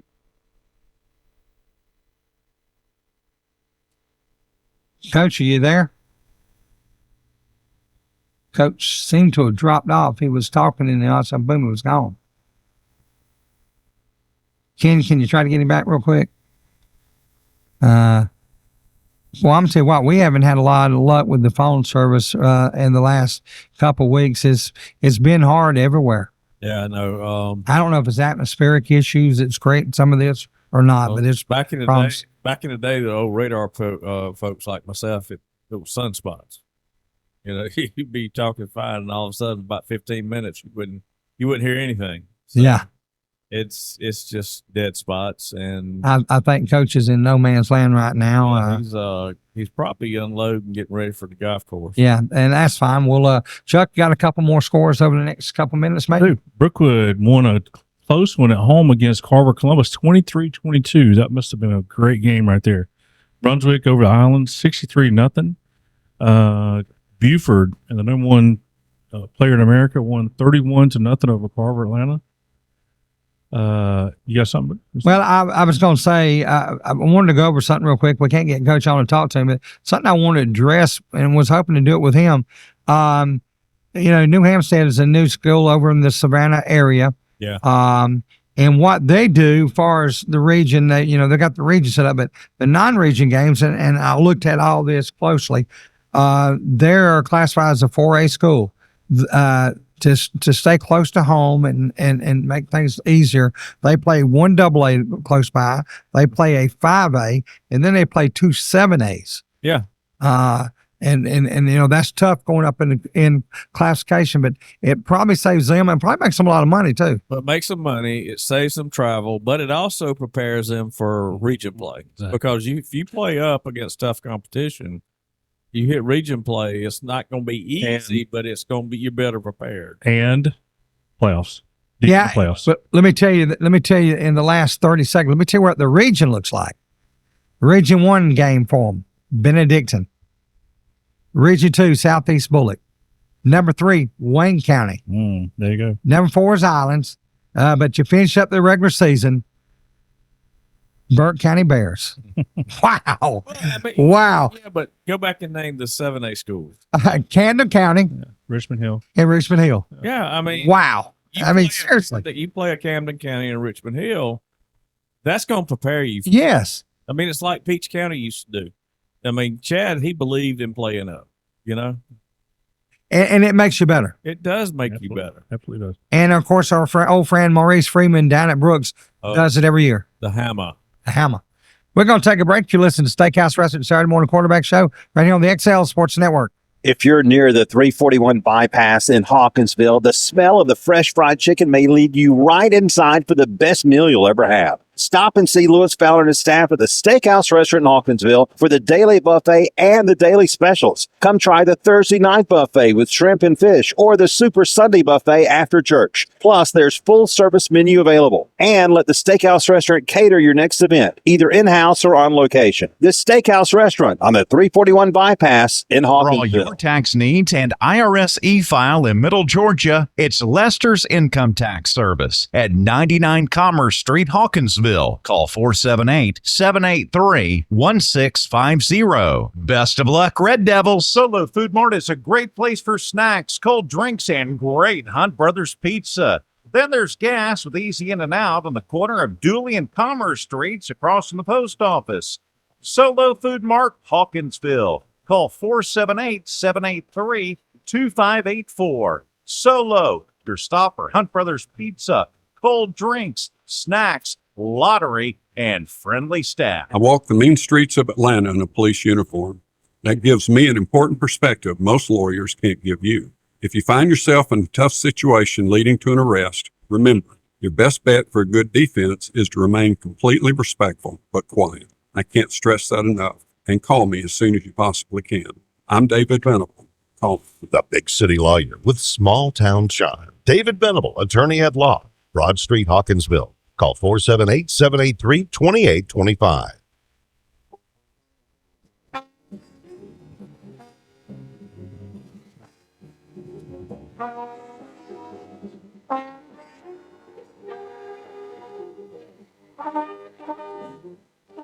Welcome back into the Steakhouse Restaurant Saturday morning quarterback show as we continue. Remind you, we're here each week, the past 3 hours on radio, 9 to 12. We schedule 16 coaches. Yes, 16 coaches covered from one end of the state to the other. We've been up in the Atlanta area. We've been up in the mountain areas of North Georgia. We've been all the way down to South Georgia and also over towards the coast. So we kind of do everything in between. Even been up around the Statesboro area. We're doing it all. From here, that's down around the state, bro. Well, yeah. Hey, if you Close enough. hit Fordham's, that's it. Oh, gosh. Call and tell us about it.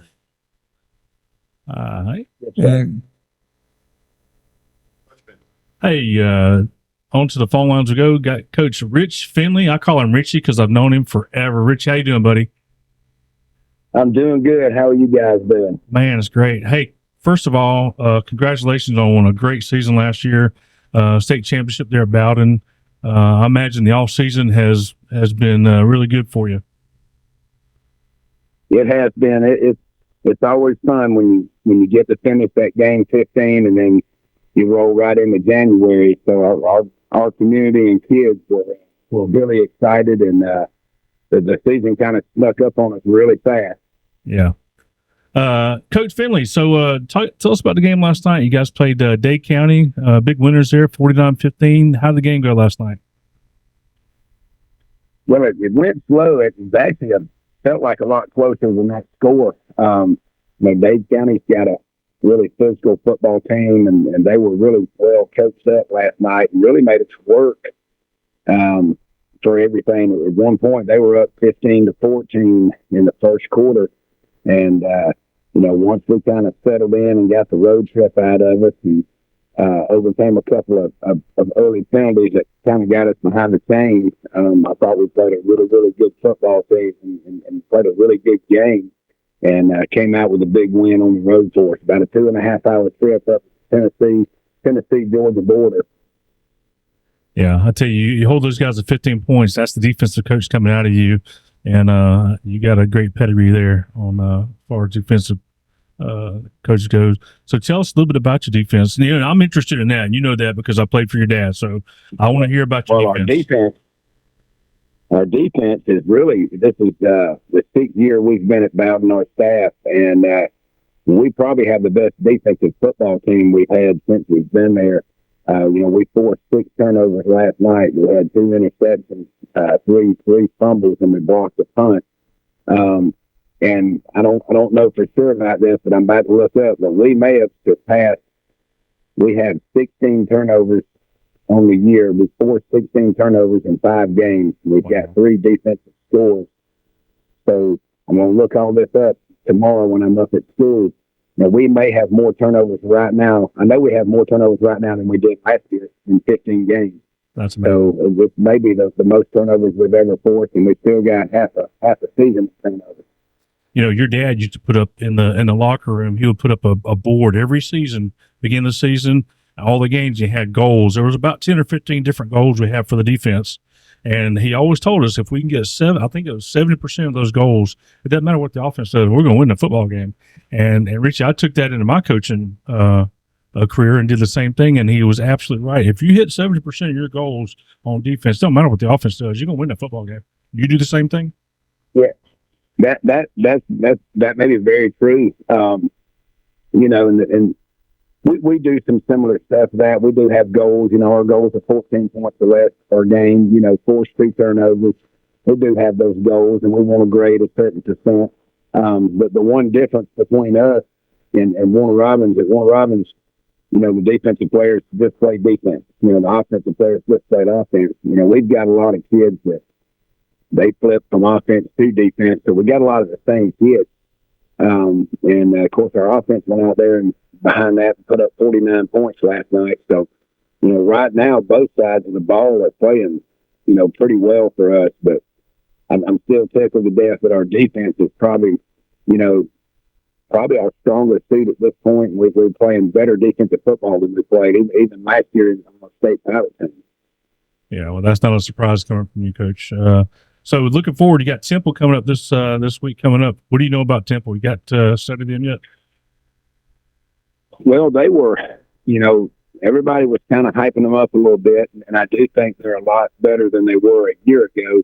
I know they've got 3 good running backs, and I know they're very fast on defense. They lost last week, and I think they got some running backs banged up, and then they lost again last night. But from what I heard, they had all 3 running backs out healing up from the game before. I know they're a wing T team, kind of an old school offense, kind of a program on the rise up here. It's a county rivalry. So they're going to get after us. They get excited to play us every year. I think they beat us 2 years ago, and just a really athletic football team that flies around with the football, and they probably have 3 or 4 kids who can gate you on any given play. So we're going to have to be ready, to play football next Friday night. Well, if they run the wing T, I think you know a little bit about how to defend that. Just give me a quick. I tell the young coaches all the time that it's my benefit when we play the wing T teams. That's what everybody ran back when I played. Exactly. Yeah. We would run it, and the teams we played run it. So we ran that defense and knew everything which was coming towards you. Give me an injury report there, Coach Finley. Well, how's the health of your team right now? I know we left last night. I know we've got 2 guys with some gimpy ankles, but I think they're going to be fine by next Friday. We had one linebacker get a stinger, but nothing major. I think everybody will be good to go next Friday night. That's good. And Coach, I tell the story, and I think I've told this story to you before, and it's one of my favorite stories. Football with your dad. We're playing down in Lowndes County, and this was in '87, I think it was. Playing down in Lowndes County, it was a close game, halftime, and it was one of those games where I had a pretty good first half, and your dad was yelling and screaming at everybody, and he said, nobody on this field is doing anything except Chuck Ferguson, and he has absolutely no athletic ability whatsoever.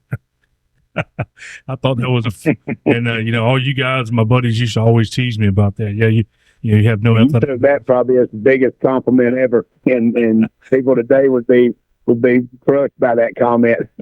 I did. I was like, that's pretty cool. He used to tell me, or he used to tell people, that you could give him 11 bodies and he could make a defense out of anything. He took 11 rejects, make them one defensive region every single year, no doubt. Hey, Coach Finley, it's great talking to you as always. Shoot me a text if you're in town, man. We need to go eat lunch sometime, and man, it's such a great honor to be able to talk to you and interview you. Man, I certainly will next time I get down to the Warner Robins area. Thank y'all for having me on the show. Yes, sir. Take care, Coach Finley, from the Bowden Red Devils. Red Devils, and Coach, have a great weekend. Hey, thank you very much. You guys have a great weekend too. We're going to take a break. You listen to Steakhouse Restaurant Saturday Morning Quarterback Show on the XL Sports Network.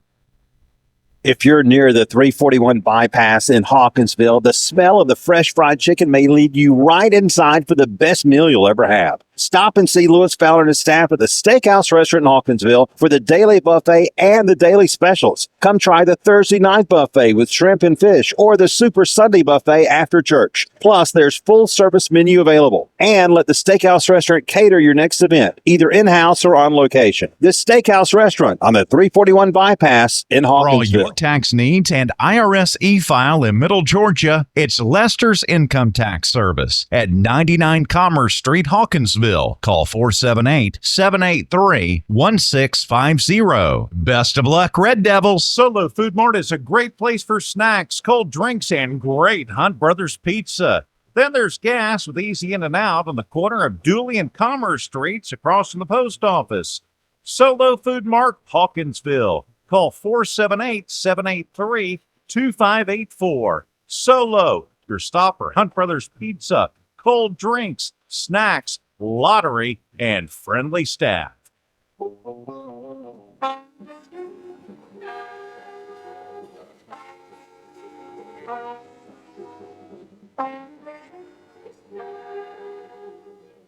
Welcome back into the Steakhouse Restaurant Saturday Morning Quarterback Show. As we continue, back to the phone lines we go.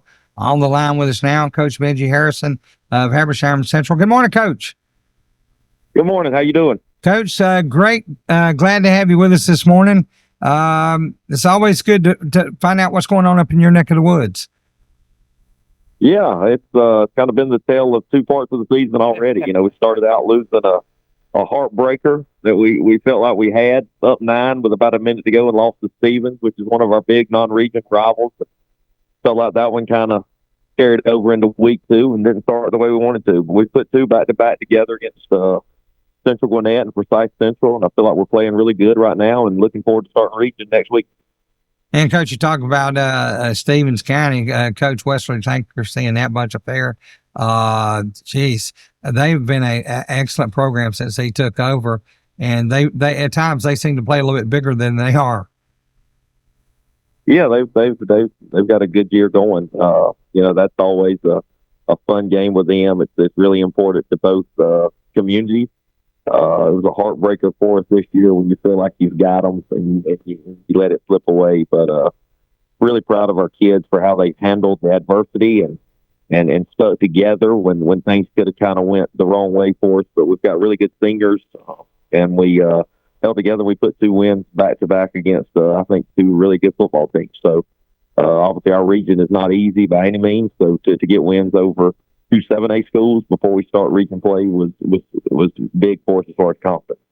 Coach, tell us a bit about Forsyth Central's team from last night. Yeah, I think they're Coach Pickett, who is his first year there with them. I think he's done a really nice job. I think they're really, really good offensively. They give you a lot of different looks and very effective running the football. And they've got a little quarterback who is he's pretty slippery. But he's done a really good job. Their kids play hard. I thought we were really evenly matched with them last night. And if you look at the stat line, it's almost identical. So he's done a really good job. Good friend of mine. We're glad to get to see each other and play last night. And I think he's doing a really good job with that program. It's been down a little bit the last few years. I think he'll get it turned around pretty quick. Coach, tell us a little bit about your offense and who's your trigger man. Then we'll talk a little bit about your defense. Yeah, Carson Parker is our quarterback. He's a 3rd-year starter for us. He started ever since his sophomore year. We've kind of went in a little different direction the last 2 weeks. I guess we're kind of more known for spreading it out and swinging all around the field. But each team kind of has its own identity, and I feel like our identity is a little different this year. We've got a couple of tight ends that are good players, so we've kind of changed our personnel group a little bit. And it was kind of funny with our coaches last night. We only threw the ball 11 times. My coaches after the game asked them, was I all right that we didn't throw it more? They were kind of worried about me, but we've been able to run the football, really physical the last couple of weeks, and I think that's obviously helped our defense, who's playing extremely well. After we lost our second game of the season, we had a bye week, and we made a few changes personnel-wise, a few things defensively, and I think it's helped. I think we've got our guys in the right spot, and I think they're playing with – the thing we have to do here is we have to play with great effort, and I feel like that's what our guys are doing. They're playing really, really hard, and if you play really hard, I think you give yourself a chance to win more than you lose. Coach, at this point in the season, what's the health of your team like? Yeah, pretty good. Nobody is out that we started the season with. Every game you have a couple of guys that have to be mended up a little bit, but health-wise, we're pretty good. I don't think after 4 games that we played and physical football games to be in the condition we are health-wise, I think you couldn't really ask for much more than where we're at right now. Coach, coming up next, Lanier, of course, they're coached by another Maloof, Tyler Maloof, and I tell you that they just keep sending out more and more coaches, don't they? Yeah, Coach Maloof has done a good job. They're a talented football team. That game has been a really good one with them the last few years, and we've been able to get them one time. So it's a big game for both of us. Coach Maloof's done a really good job. He's a good guy. We talk pretty regular. But yeah, it's gonna be fun. It's a tough place to place there. We're looking forward to it. I know how we're gonna have to play and how we're gonna have to go about trying to stay in that game for 4 quarters and try to still a win there at the end. But our kids are excited that they've got their mojo back a little bit, and we're looking forward to starting region next week. And of course, Coach Maloof, I've interviewed his dad for years, and when he took Lanier job, I started talking to Tyler, and great family and a great history with that program. And Coach, Hey, Coach Harrison, this is Chuck. Hey, you got a couple guys you're probably familiar with. One of them's on your staff. They're members of my family, the Kinsey boys. You got Garrett coaching your linebackers. How's he doing there? Coaching those guys. You know, it's funny. I've got 2 guys on staff now with me that I coach. So it's really, really cool. It's also really sad. It means I'm getting older. But no, Garrett was a really smart football player for us when he played. Just the kind of guy that did whatever you asked to do. Got the opportunity to go to Barry and play. Yeah. We had a linebacker opening this year when Coach Stuart Cunningham, took the Chesapeake job, and we were kind of sitting around talking, and his name came up, and I didn't know if he'd be interested. But Garrett's unique in the fact he's young, but he acts a lot older than he is. So he's still got the cool factor with the kids. Yeah. But he's also very good of handling himself around kids. He really does a good job being a young guy, separating himself from those. They respect him as a coach, and he's done a really good job for us. So I'm really glad to have him. And it's just really cool when you get guys to play for you, and you get them to come and coach with you. It's just a really cool thing. Great young men, both of them are. Bruce, back to you. They are. Well, Coach, listen, it's always great to get caught up with you guys. I want to wish you a lot of luck next week with Lanier, and we hope that you'll take a call in a few weeks and get you back on again. Yeah, be glad to. I appreciate it. Thank you. All right, Coach, thanks. We're going to take a break. You listen to Steakhouse Restaurant Saturday Morning Quarterback Show on the XL Sports Network. I walk the mean streets of Atlanta in a police uniform. That gives me an important perspective most lawyers can't give you. If you find yourself in a tough situation leading to an arrest, remember, your best bet for a good defense is to remain completely respectful but quiet. I can't stress that enough. And call me as soon as you possibly can. I'm David Venable. Call me. The big city lawyer with small town shine. David Venable, attorney at law, Broad Street, Hawkinsville. Call 478-783-2825. If you're near the 341 bypass in Hawkinsville, the smell of the fresh fried chicken may lead you right inside for the best meal you'll ever have. Stop and see Lewis Fowler and his staff at the Steakhouse Restaurant in Hawkinsville for the daily buffet and the daily specials. Come try the Thursday night buffet with shrimp and fish or the Super Sunday buffet after church. Plus, there's full service menu available. And let the Steakhouse Restaurant cater your next event, either in-house or on location. The Steakhouse Restaurant on the 341 bypass in For all Hawkinsville. your tax needs and IRS e-file in Middle Georgia, it's Lester's Income Tax Service at 99 Commerce Street, Hawkinsville. Call 478-783-1650. Best of luck, Red Devils. I walk the mean streets of Atlanta in a police uniform. That gives me an important perspective most lawyers can't give you. If you find yourself in a tough situation leading to an arrest, remember, your best bet for a good defense is to remain completely respectful but quiet. I can't stress that enough. And call me as soon as you possibly can. I'm David Venable. Call me. The big city lawyer with small town shine. David Venable, attorney at law, Broad Street, Hawkinsville. Call 478-783-2825. Solo Food Mart is a great place for snacks, cold drinks, and great Hunt Brothers pizza. Then there's gas with easy in and out on the corner of Dooley and Commerce Streets across from the post office. Solo Food Mart, Hawkinsville. Call 478-783-2584. Solo, your stopper, Hunt Brothers Pizza, cold drinks, snacks, lottery, and friendly staff.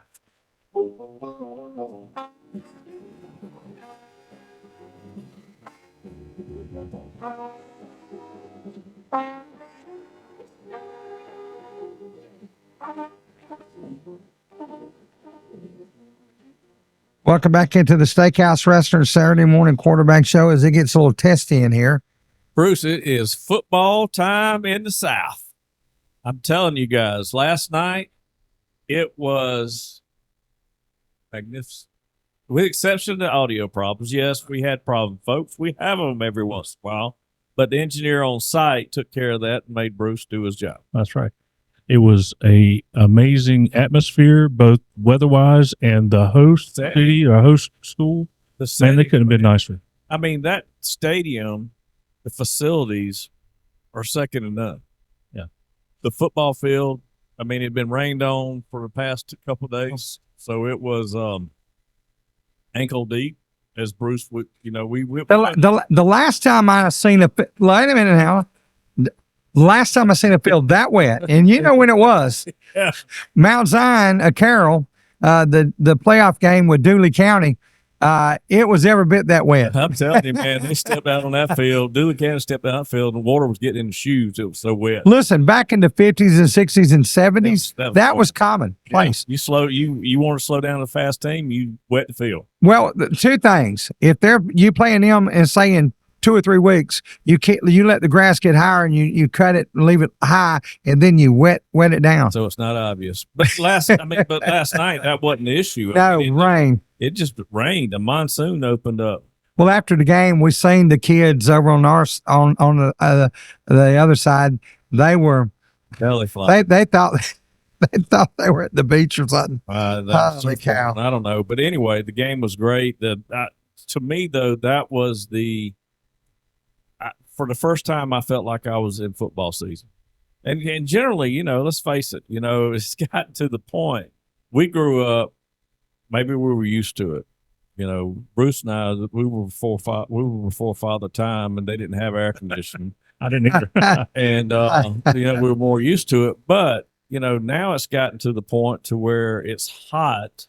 Every once in a while you get a cold game, and then you hit baseball season. And you freeze to death. You freeze to death. Man, you want the barrels out there with a fire in them or something. But I remember going to Telfair County and the layout, the batting cage over there behind the first base side.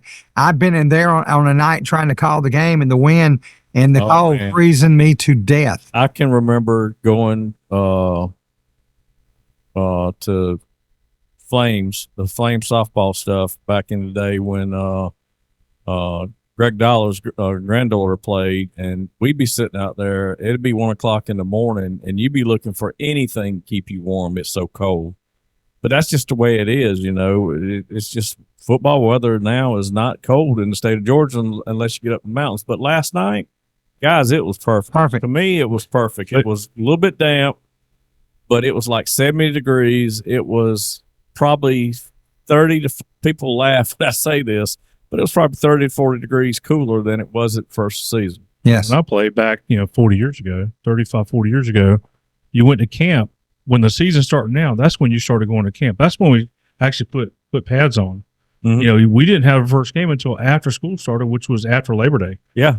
Because we didn't have AC in schools. They didn't want to have you in there in July and August when it was so hot. It was a little bit more than that. It's a lot of people don't realize that schools, the schedules were set late because if you were in a small rural county, you were working on a farm somewhere and you had to help out until the very last minute. That was me even during school. Yeah. 2 o'clock in the morning, get the phone call, the cows are out. You got to get up and go. And it's changed now. I mean, really, it's year round. If you play multiple sports, I know my son, I've talked to Coach Chuck about this before, and, he actually lost weight his senior year because he had been working nonstop since his 6th grade year, from one sport to another sport to another sport to another sport. I mean, it was like year round, and he said, "Dad, you don't realize how much I weighed my senior year." I said, 230? No, I weighed 185 pounds. He said, "I could not eat enough to keep weight on me." Yeah. That's the way it is. I've never had that problem. I played at 160 and couldn't gain weight in college. 165, could not gain weight. Yeah. I mean, you're just continuously working out. Your metabolism is super high, and you just can't gain weight. Now I hear somebody talking about the steakhouse. I gained 5 pounds just listening. That gravy looks good, don't it, Chuck? Yeah, it tastes good too. Wait till you get our age. Well, see, I just gained 2 more pounds right there when you said that. Now, I'm not even allowed to walk by the refrigerator. It'll cost me 5 pounds just to walk by the darn thing. Well, I tell you what, it's worth it. You get the steakhouse restaurant over there, it's worth every pound that you put on. Yeah. Wow. You ain't kidding about that. Of course, I want to remind you we're here each week throughout the course of the season. We'll be here right up until the Saturday before Thanksgiving with the Saturday morning quarterback show, the fastest 3 hours in radio. Folks, continue to go to YouTube and look us up, XL Sports Network on YouTube, or you can go to xlsportsnetwork.net. It's the letter X, the letter L, sportsnetwork.net. Go to any of our pages. It doesn't matter. It can be the River. It can be Saturday Morning Quarterback. It can be Red Devil Sports. It doesn't matter. Any of the pages, there'll be a live listen on any of the pages. Click on it. You'll be able to listen. Also, we put the link out in a lot of places, including Facebook. Just look for it. If you have a problem, you can give us a call and we'll set you up with a live link right on your phone. We're going to take a break. You're listening to the Steakhouse Restaurant Saturday Morning Quarterback Show on the XL Sports Network. If you're near the 341 bypass in Hawkinsville, the smell of the fresh fried chicken may lead you right inside for the best meal you'll ever have. Stop and see Lewis Fowler and his staff at the Steakhouse Restaurant in Hawkinsville for the daily buffet and the daily specials. Come try the Thursday night buffet with shrimp and fish or the Super Sunday buffet after church. Plus, there's full service menu available. And let the Steakhouse Restaurant cater your next event, either in-house or on location. This Steakhouse Restaurant on the 341 bypass in Hawkinsville. One night in Austin, Texas, Christy Lanahan took a walk downtown. She listened to a band. She had a bite to eat. And while walking back to her car, she was killed by a drunk driver. Next time your friend insists on driving drunk, do whatever it takes to stop him. Because if he kills innocent people, how will you live with yourself? Friends don't let friends drive drunk. An appeal to intervene from the Ad Council, the Department of Transportation, and this station. Solo Food Mart is a great place for snacks, cold drinks, and great Hunt Brothers pizza. Then there's gas with easy in and out on the corner of Dooley and Commerce Streets across from the post office. Solo Food Mart, Hawkinsville. Call 478-783-2584. Solo, your stopper. Hunt Brothers Pizza, cold drinks, snacks, lottery, and friendly staff. The college experience is changing in our community, and Central Georgia Technical College is your college for what's next. Dual enrollment and the Dual Achievement Program offer new paths out of high school to earn diplomas, certificates, and degrees. Club football, on-campus health clinics, and loft-style housing are taking off. It's a work, school, and life balance like never before. Affordable education, transferable courses, and career satisfaction.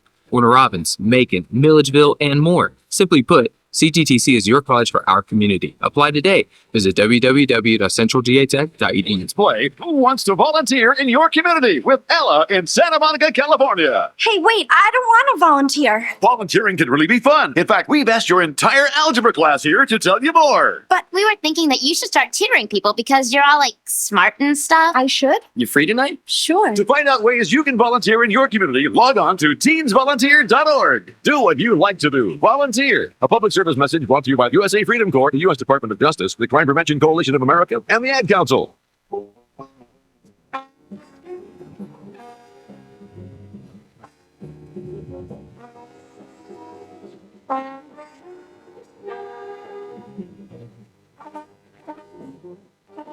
Welcome back into the Steakhouse Restaurant Saturday Morning Quarterback Show as we continue at 11 o'clock hour.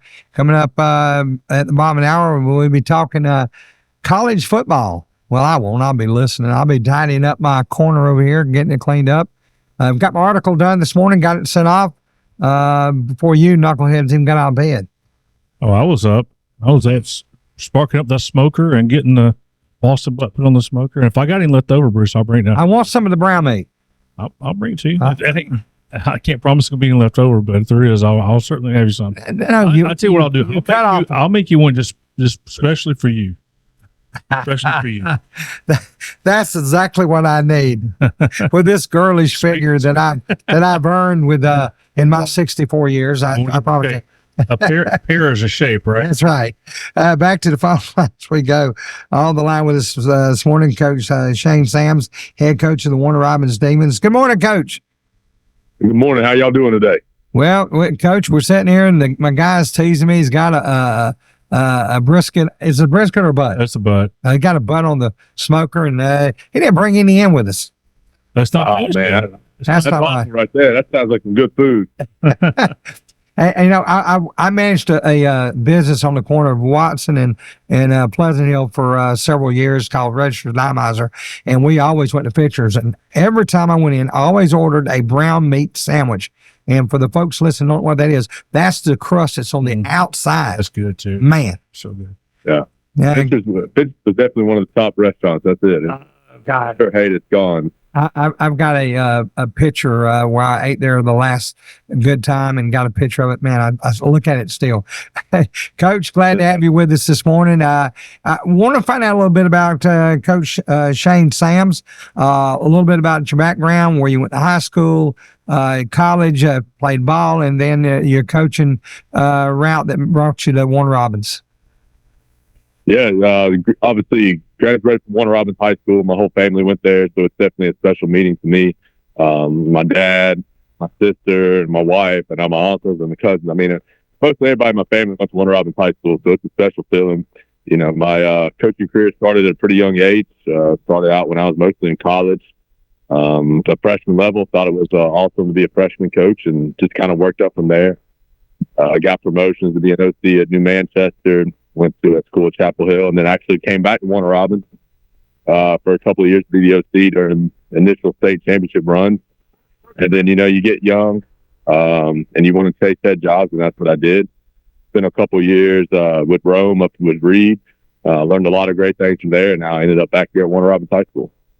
Hey, Shane, this is Chuck Ferguson. So I played with your dad, played with your uncles, and I've always told people that the Sam's guys are the best guys I've ever known.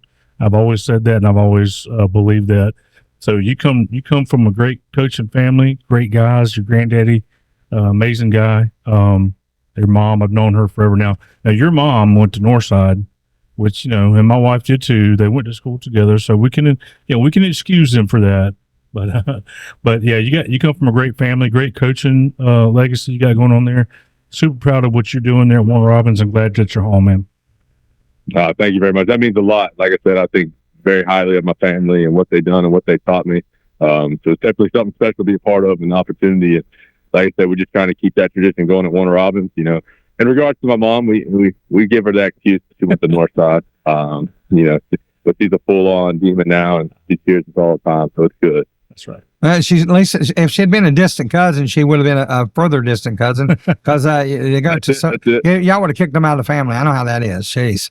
Yeah, that's exactly it. I think my grandmother is probably the strongest demon out of everybody. I mean, she will not talk to Northside people. She pretty much is aggressive with that. It's kind of funny. She don't like blue at all. It's just a fun thing to have in the family. I can tell you that. You can ask your dad what Coach Davies should tell us about the color blue, and I won't say it on the air. Look, we all know. We all know about it. It's a strict thing. We still do the blue school, and you know, and all those things. We don't really have much of blue, anything blue in the house. So we still go strict by those standards. And Coach, listen, I graduated in Hawkinsville in '78. I played high school for Bobby Gentry here. I've been doing the Red Devil football since 1993. Quarterback almost as long. And I'm going to tell you something.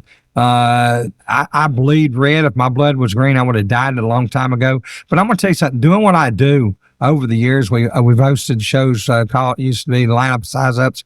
Coaches on Thursday night came from all over middle of Georgia and sat in with us. I have become such good friends with guys that were arch rivals over the years. And I'm going to tell you what, I don't look at them quite the same other than one time a year. That's it. That's exactly it. And you know, you build so many friendships. That's it. I tell people all the time, I said the game between us and Northside is obviously a rival, and it's one of the best out there. But, you know, I have a lot of respect for Ben Bailey. He's a good friend. And, you know, obviously that game, we got to win it. But at the same point, him and I talk a lot, and it seems like every day we talk. So, yeah, like you said, you build really good friendships and relationships with people.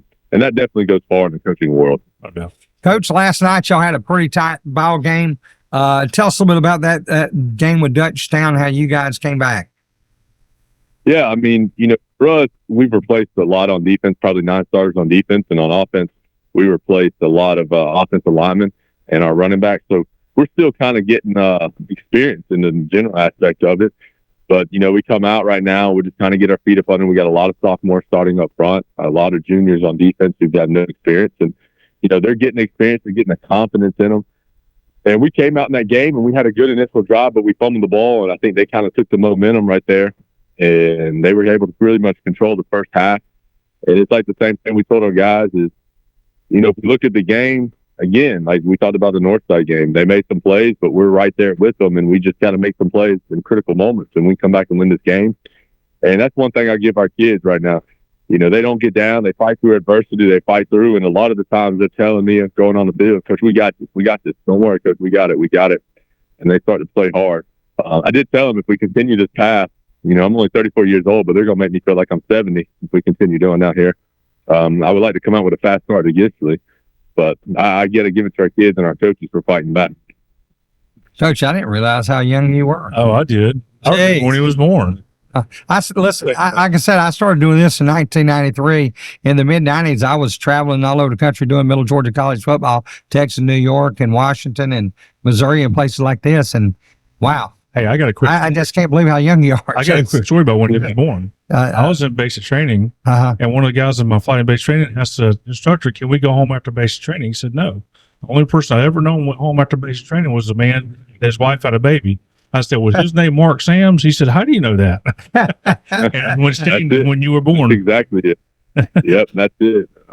Some days it feels like time has flown by, and some days I can remember like yesterday, growing up watching the Demon games, and my dad taking me to all the games, eating with the team with Robert Davis and all them. So time definitely flies by. Coach, we got about a minute before we go to the break. Let me ask you a question. Houston County, not the Bears, but Houston County as a whole. Football has really gotten crazy up in y'all's neck of the woods. I mean, with the emergence of veterans and Hoco several years ago in the program they got, and then Perry down there, you don't want to stroll into to the Houston County area looking for a ball game unless you're ready for a fight. That's exactly it. I think a lot of people kind of overlook it. I know a lot of people focus on the Atlanta and North Georgia area, but I tell people right now as it stands, Warner Robins got a good chance to win the region. Houston County High School's got a good chance to win the region. Perry's got a good chance to win the region. And that's three schools that can win their regions in multiple classifications right there in front of you. And then, veterans on the north side, they're not far off from it. So, like you said, it's some very tough football right here. And like you said, you don't want to stroll in here just thinking, these Houston County schools, they're going to hit you in the mouth. I mean, we're looking 5 years ago, you had 3 teams from this area, including Peach County, in the state title game. So definitely some good football being played in this Middle Georgia area. Well, Coach, it was great to get you on for the first time. We look forward to talking to you a lot more throughout the course of the year, and hope you'll keep your line open and take some of our calls again. Absolutely. Thank y'all for having me, and thanks for what y'all do. Thanks, Coach. Have a great weekend.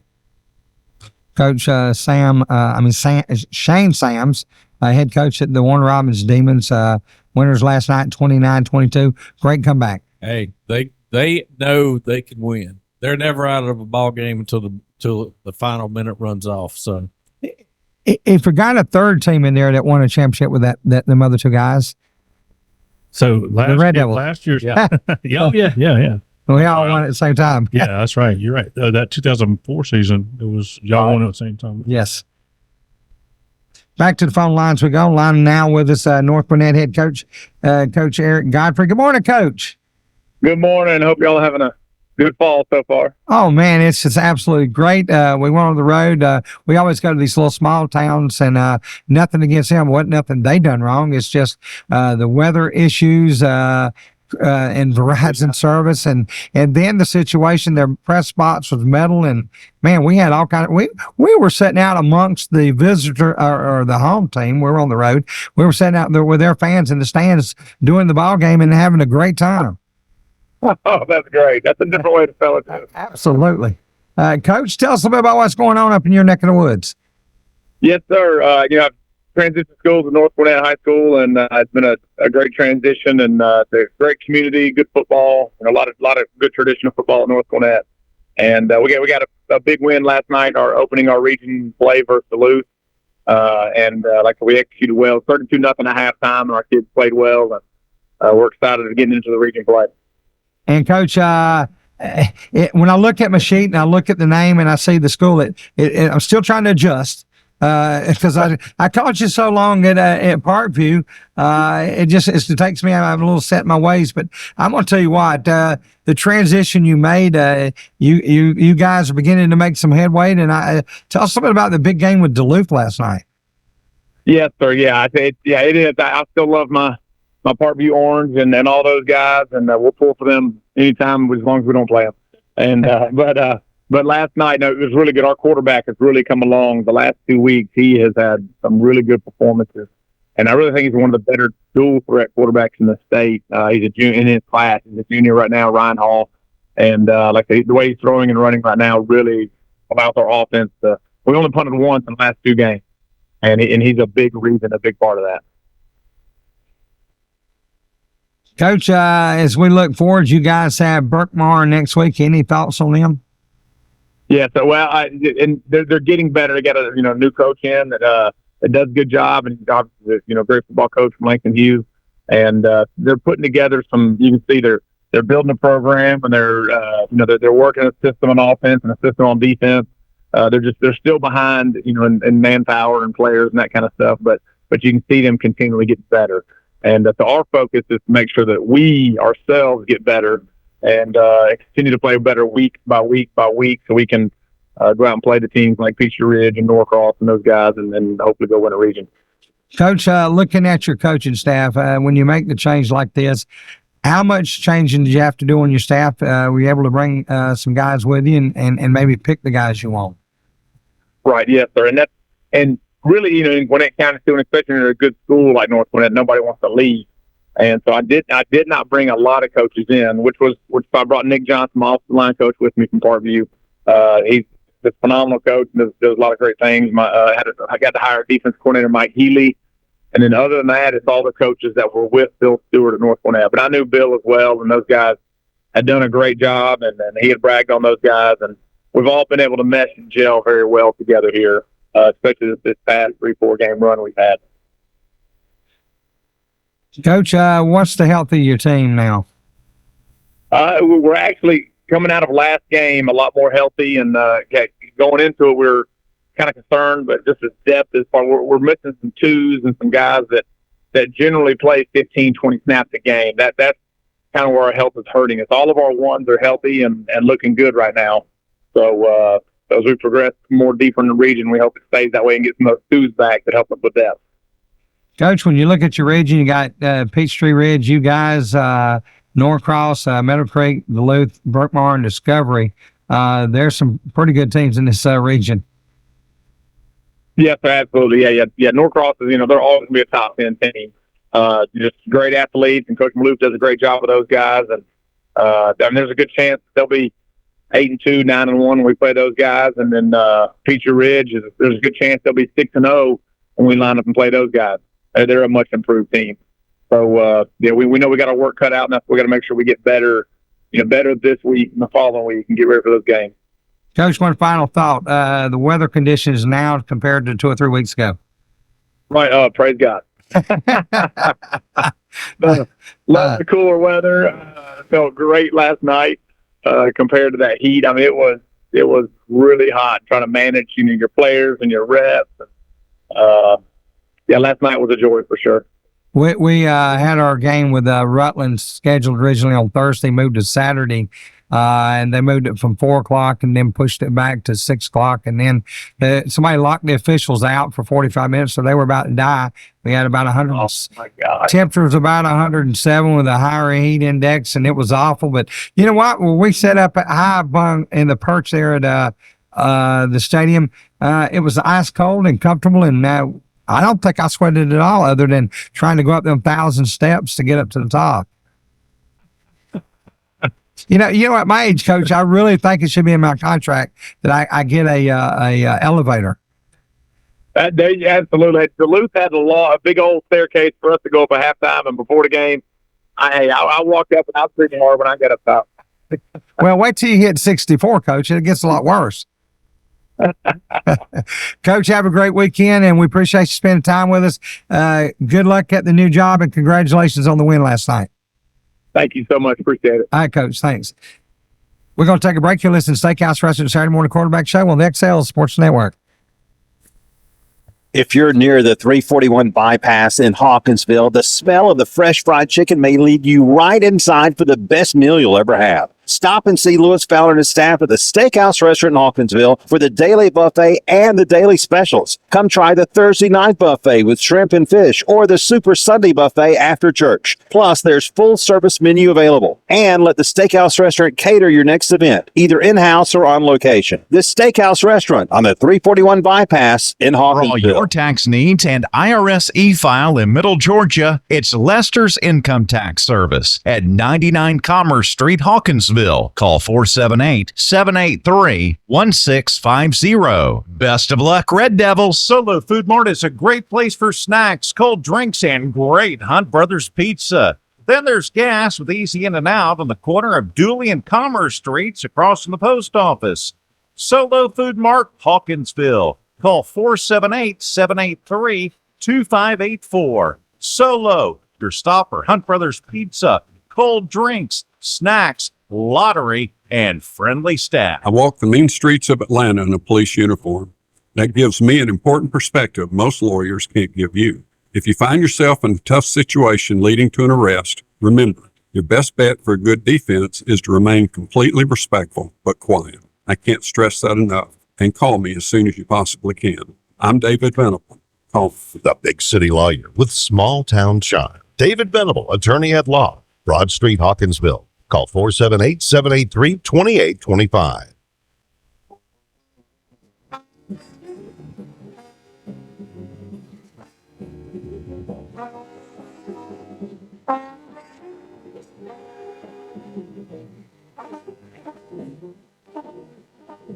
Welcome back into the Steakhouse Restaurant Saturday morning quarterback show. As we continue this morning, we've had coaches from all over the state of Georgia, a great group this morning. And of course, we talked with Hawkinsville's head coach Tim Suttles, Patrick Ray of Twiggs County, Johnson County head coach Don Norton. Talked a little bit about pizza with him. Aaron Phillips, Bullock Academy, Jeremy Wiggins of Northeast, Paul Standard of Gilmer, Jeremy Wiggins up in Northeast in Macon, Preston Pogue of North Murray, and so many more across the board this morning. It's been a busy morning. Back to the phone lines we go. On the line with us now, Coach Joey King of Carrollton. Good morning, Coach. Good morning, Coach. Thanks for having me. Coach, glad to have you. Always a pleasure. Tell us a little about the game last night. Yeah, we played Jenkins at Savannah last night and got off to a real hot start on in all three phases of the game, and our guys did a really good job of responding. And second half we ended up getting a lot of guys in the ball game, which was good to do. And we finished the game 47-14 was the final. A good win, and Coach, it's good to kind of get the one thing that you get stuck in is the same teams year after year after year. And to get a different colored jersey once in a while from a different location, I know as a fan of the game, I just love to see that once in a while. Oh, yes, sir. It's good. Scheduling's tough for us, trying to find some teams to come in here and play, and we needed some home games. So we got with Coach, and they were more than happy to make the trip to Savannah up here. And again, just good to play some different teams every now and then. And of course, if you're in rural Georgia like we are, you already have the long trips anyway. You don't do much adding any more further out than that. But again, it's good to get something like that. Coach, tell us a bit about your team up to this point in the season. Yeah, we're sitting in a pretty good spot right now. We're 4-1. We opened up the season against Langston Hughes. They came in here and we played a nationally televised game on ESPN, and it came right down to the wire, and we got sorted right there at the end, landed on the half yard line to lose the game. So it kind of opened our eyes a little bit, as we headed into that second week of the season. And you hear coaches say all the time they tell a lot about a team between the growth from week 1 to week 2, and I think we made a lot of growth in that, and it ended up we played some really good football from that point forward. Coach, as you look to Hillgrove next week, the last game before the region play, your thoughts on those guys? No, I just got off the phone probably 10 minutes ago with Coach DeShine. I've always had a ton of respect with him. I've coached against him at a couple of different places now, and he always does a really good job. They were kind of bit by the injury bug earlier in the season, but then they put together 2 wins in a row, and are playing pretty good football right now. So I know they've got some weapons on offense to get the ball to, and then again he always does a really good job from a defensive standpoint. So we're gonna get in here and get to work, and try to come out on top. Coach, looking at y'all's region, there's some good teams in this region. East Coweta, you guys, Westlake, with all the athletes they got, Campbell and Pebble Brook. This is going to be a good region right through to the end. Oh yeah, it will be. It's definitely a tough region. Pebble Brook's got some really good athletes. I don't know a ton about Campbell since they've changed, coaching staff. But right now, I'm just looking at the scores and tracking these guys week in and week out. East Coweta and Westlake are both playing really good football right now. And of course, we've Coach Small at Coweta has been a regular for years, and Rico Zachary's been with us a lot, and he's got tons of athletes over at Westlake. It's an amazing to me to see some of these schools, how many athletes they do have. Yeah, man, I'm telling you, their rosters are loaded, and both of those guys, I've known them for a while. First off, they're first class men, and then they're definitely first class coaches as well, and they seem to have their teams motivated and playing extremely hard right now. Coach, you've been around a little while, and you've been doing some coaching in different places and different levels. Your thoughts on from your first year you coached till now, the difference in the game and maybe the talent? We probably could write a book on a lot of the changes. I think top to bottom, the talent in this state, it's one of the greatest states of high school football in the country. So the talent has always been here. Just the development has become more advanced. I believe the coaching, the across the board, that coaching has continued to improve, and guys are becoming better coaches. I know myself, I'm a whole lot better coach today than when I first started coaching. At least I like to think I am, but I feel like I'm a better coach. But I think Georgia high school football is definitely in a good spot. It's just it's a different age and time with social media and all the influences that are surrounding these kids. Trying to keep them level headed and grounded with a lot of distractions. And Coach, I tell you, the college game has gotten so big, it's kind of magnified to the high school level. It's amazing to me how many national games a week there are, and all the different national polls and things like that. That high school football, I said 25 years ago at least that at the time the biggest untapped source of marketing in the country was high school athletics. Well, it's been tapped. Oh yeah, there's no question about that, and it's been pretty cool to just from a national level to keep up with all the games that Georgia high school teams are involved in on a national scale. And seeing the state get its well-deserved notoriety, it's been pretty cool for me. Well, Coach, listen, it's always great to have you on with us. Look forward to talking with you some more. Good luck with Hillgrove, and I'm sure we'll be talking to you sometime during the region run. And good luck to you guys. Have a great weekend, and we'll talk to you soon. Yes, sir. Thanks so much for having me. Thanks, Coach. All right. Bye-bye. Bye. Coach Joey King, head coach of Carrollton. And of course, Joey King is not new to winning and not new to coaching a good team. He was at Cartersville from 14 to 2018. Region championship every year, 2 state titles.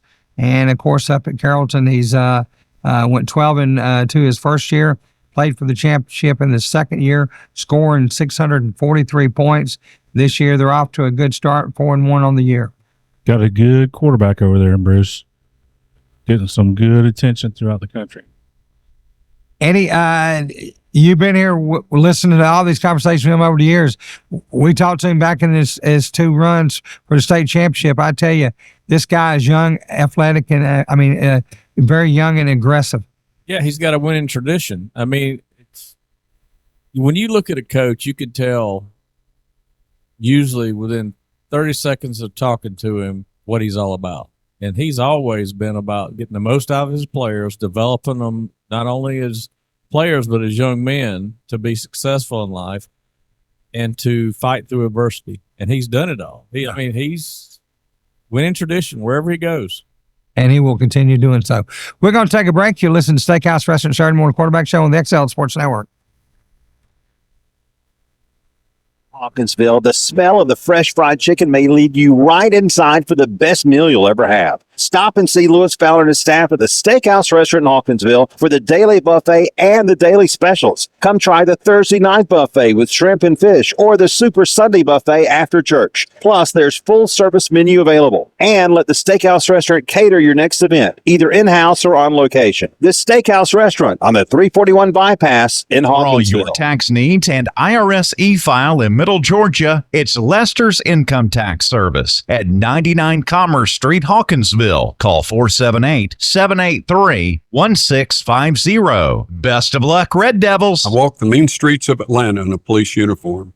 That gives me an important perspective most lawyers can't give you. If you find yourself in a tough situation leading to an arrest, remember, your best bet for a good defense is to remain completely respectful but quiet. I can't stress that enough. And call me as soon as you possibly can. I'm David Venable. Call me. The big city lawyer with small town shine. David Venable, attorney at law, Broad Street, Hawkinsville. Call 478-783-2825. Solo Food Mart is a great place for snacks, cold drinks, and great Hunt Brothers pizza. Then there's gas with easy in and out on the corner of Dooley and Commerce Streets across from the post office. Solo Food Mart, Hawkinsville. Call 478-783-2584. Solo, your stop for Hunt Brothers Pizza, cold drinks, snacks, lottery, and friendly staff.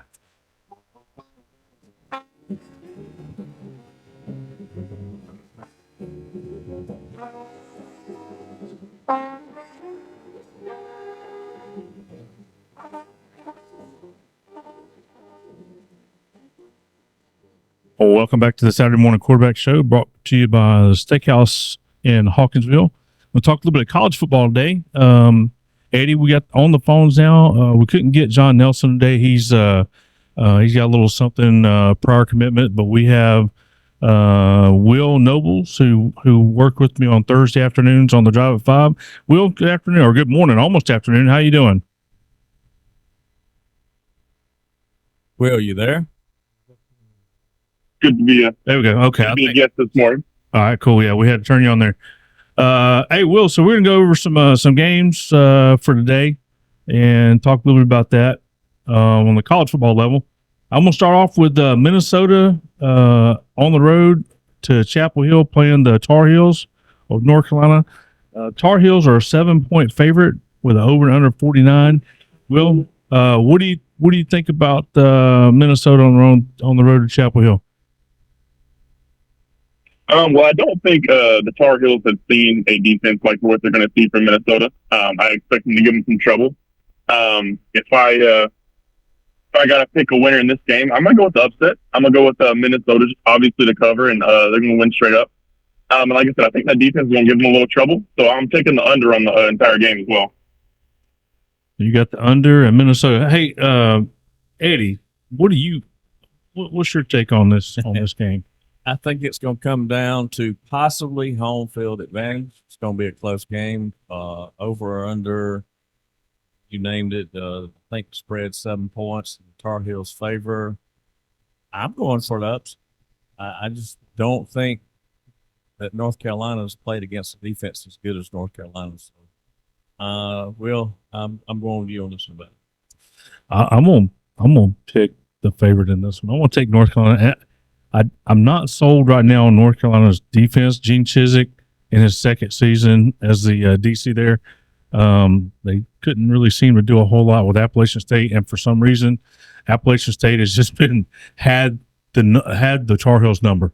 And see, I put a lot of store in that. I mean, if you're a good team like North Carolina wants to be said to be a good team, you shouldn't have a problem with App State. You're right. You shouldn't. And until if they beat Minnesota today, then I'll start believing. Yeah.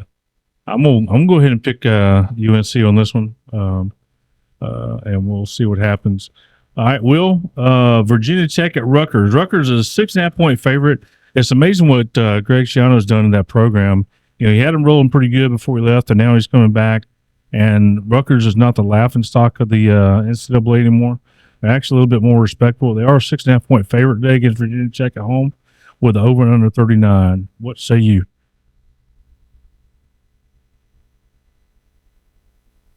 Will, you there? Yeah, I'm sorry about that. Okay, yeah. This was one of the tougher games for me. I don't think we have a great look on what Virginia Tech is. I think we see Rutgers has a pretty good defense so far, but that's against two, we'll call them less than opponents in Temple and Northwestern. So I don't think they're going to put up many points against anybody. I like Virginia Tech to cover, but I think Rutgers is going to win straight up. I think it's going to be a close game. I think it's going to be a low scoring game. So I'm taking the under on the game as a total. Same here. Rutgers has really not played anybody this year, so play somebody good, and then I'll jump on the bandwagon. And I'm not so sure that Virginia Tech is good. I don't know. Jury's still out. I'm not eating. Quarterback play is really, he's not grown. Quarterback play, I'm talking about Grant Wells for Virginia Tech. He's playing like he did last year. He's average. Yeah. Another game here that we got that's not probably on the national radar, but North Texas on the road to La Tech. La Tech has a 4.5 point favorite, over and under 68. Will, have you been doing any studying on this game? Have you been able to check this out? If you have, what do you think? Yeah, from what I can tell so far in the first 2 weeks, North Texas, they'd probably be better dragging corpses on the field play defense. So I'm taking the over on the game as a whole. I just think, North Texas can't stop a cold if they had to.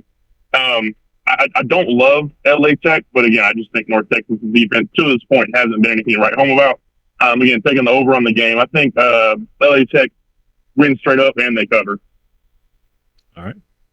Eddie, you want to punt on this one or go to the next game? Go to the next one. All right.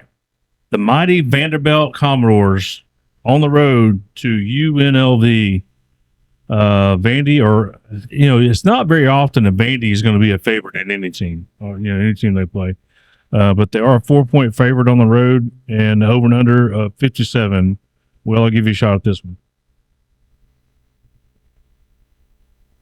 If I got to pick, I never think that Vandy is a powerhouse. But if I got to make a pick in this one, I think they're going to do well against UNLV. I think they're going to probably, as a total, both teams break that 57 point mark.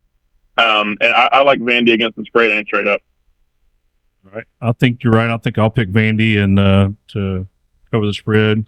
Over and under 57. You say you want to take the over? Yes.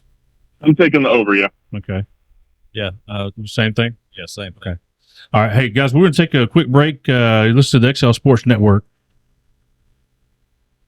If you're near the 341 bypass in Hawkinsville, the smell of the fresh fried chicken may lead you right inside for the best meal you'll ever have. Stop and see Lewis Fowler and his staff at the Steakhouse Restaurant in Hawkinsville for the daily buffet and the daily specials. Come try the Thursday night buffet with shrimp and fish or the Super Sunday buffet after church. Plus, there's full service menu available. And let the Steakhouse Restaurant cater your next event, either in-house or on location. This Steakhouse Restaurant on the 341 bypass in Hawkinsville. One night in Austin, Texas, Christy Lanahan took a walk downtown. She listened to a band. She had a bite to eat. And while walking back to her car, she was killed by a drunk driver. Next time your friend insists on driving drunk, do whatever it takes to stop him. Because if he kills innocent people, how will you live with yourself? Friends don't let friends drive drunk. An appeal to intervene from the Ad Council, the Department of Transportation, and this station. Solo Food Mart is a great place for snacks, cold drinks, and great Hunt Brothers pizza. Then there's gas with easy in and out on the corner of Dooley and Commerce Streets across from the post office. Solo Food Mart, Hawkinsville. Call 478-783-2584. Solo, your stopper. Hunt Brothers Pizza, cold drinks, snacks, lottery, and friendly staff. The college experience is changing in our community, and Central Georgia Technical College is your college for what's next. Dual enrollment and the Dual Achievement Program offer new paths out of high school to earn diplomas, certificates, and degrees. Club football, on-campus health clinics, and loft-style housing are taking off. It's a work, school, and life balance like never before. Affordable education, transferable courses, and career satisfaction. Warner Robins, Macon, Milledgeville, and more. Simply put, CTTC is your college for our community. Apply today. Visit www.centralgatech.edu. Let's play Who Wants to Volunteer in Your Community with Ella in Santa Monica, California. Hey, wait, I don't want to volunteer. Volunteering can really be fun. In fact, we've asked your entire algebra class here to tell you more. But we were thinking that you should start tutoring people because you're all like smart and stuff. I should? You free tonight? Sure. To find out ways you can volunteer in your community, log on to teensvolunteer.org. Do what you like to do. Volunteer. A public service message brought to you by the USA Freedom Corps, the U.S. Department of Justice, the Crime Prevention Coalition of America, and the Ad Council.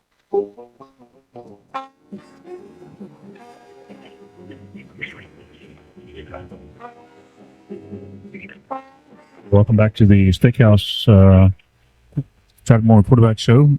Well, the Saturday Morning Quarterback Show brought to you by the Steakhouse in Hawkinsville. I'll get it right in a minute. On the phone with us is Rookie. I'm not rookie. Hey man, I got a little wet behind the ears. You got a towel I can wipe off the wet behind the ears here, Bruce. On the phone with us. Go ahead. What you got? If you don't straighten out, we're going to have to Knock his back. now they're going to take away his scholarship. Oh my goodness. I can't afford that. So Will, on the phone with us is Will Nobles, where we're going to continue to talk about some of these college football games going on today. There's a couple good ones going on, and we'll talk a little bit about the game of the week in a few minutes. But right now, let's talk about BYU at Arkansas. Arkansas is 8.5-point favorite, over and under 47.5. I tell you, I like Coach Pittman out there in Arkansas. I think most of the folks in the Bulldog Nation have a lot of respect and a lot of admiration for Coach Pittman. Hope he does really well. And BYU's coming to town. The new Big 12 BYU. Are they in the Big 12 this year? I think they are, right? I think they did enter the Big 12 this year. Will, what do you say about Arkansas and BYU? Well, first things first, I think a 75-point over-under is pretty insane. It's 47. No. It's 47.5. Yeah. Yeah. There it is. I left the 4 on. That's my bad. Yeah, 47. That's my bad. Okay. No, yeah, that's more realistic. But going with that, I'm taking the over. I think Arkansas has a really good offense. I really like KJ Jefferson. That defense has looked semi-improved. Again, they haven't had any great stiff competition to play against, but I'm going to take Arkansas straight up, and I think they're going to cover too. I think we've seen BYU struggle against some smaller teams. I think they only put up 14 against Sam Houston State. They may have a good defense, but still, you can't be putting up 14 points on Sam Houston State when you join the Big 12. Sam Houston State is actually in the running for the number 133, AP 133, by the way. And I kind of hope they get that. Eddie, you want to opine about this game? Well, it's really two teams in transition. BYU changed quarterback second game. They've gone to Keaton Slovis to lead them, and he's made a difference. He's got 3 targets that are pretty darn good. He's got Chase Roberts, Darius Lester, and Isaac Rex. But I mean, they're averaging 2.2 yards a catch, so that's not helping. And defensively, they have played better.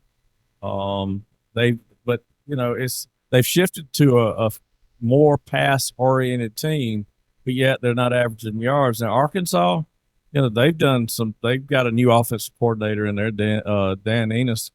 He wants to run first and pass later.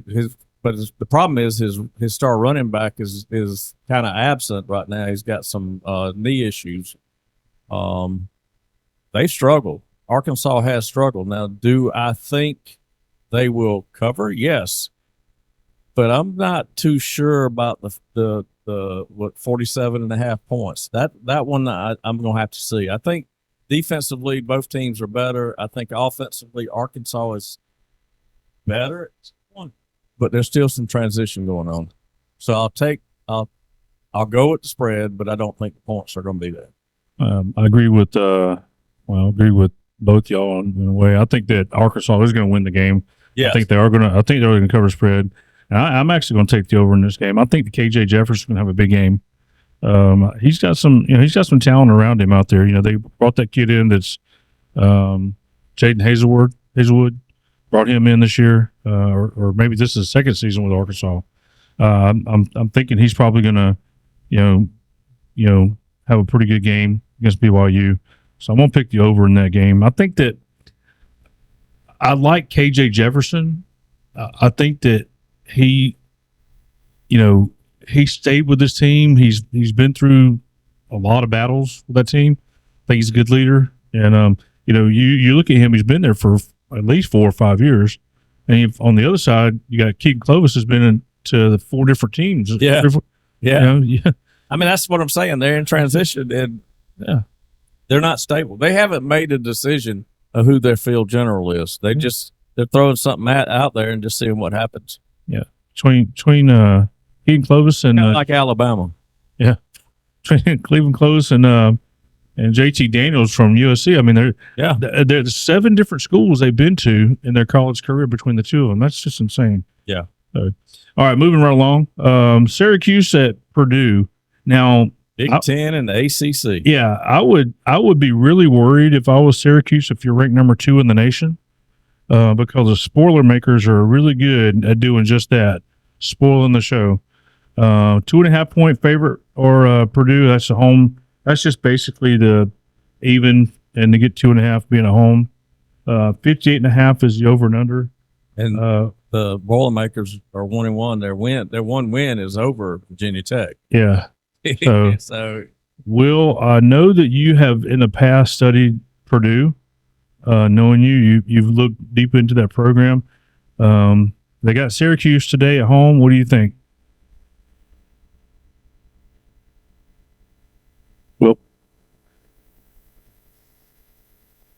Will, you there? I think we may have lost him. So, Eddie, I'll let you have first tips on that. What you think? Hey, Syracuse comes in. Syracuse comes in, and you're right. They're 2.5 point favorites. That right there is a red flag to me. First of all, if a game's within 2.5 points, you throw it out. Yeah. It's a toss up. Period. Purdue traditionally plays good defense against good teams. Now, do I think Syracuse is going to come out on top? Yes. But I'm thinking it's going to be a low-scoring game, and I really think that it's going to be a touchdown. Touchdown decide this one. Whoever scores last, and I'm thinking it's going to be Syracuse. Yeah, 58.5. I think that I think you're right. That's tough. That's one of those, man, you could really go either way. That's a pretty good line, I think. 58.5. I'm gonna pick the under. I'm gonna take the under in this. Yeah. And I am gonna say that Purdue's gonna win. I think they will win by at least a field goal, being at home. So we're trying to get Will back on the line here. Will, can you hear us?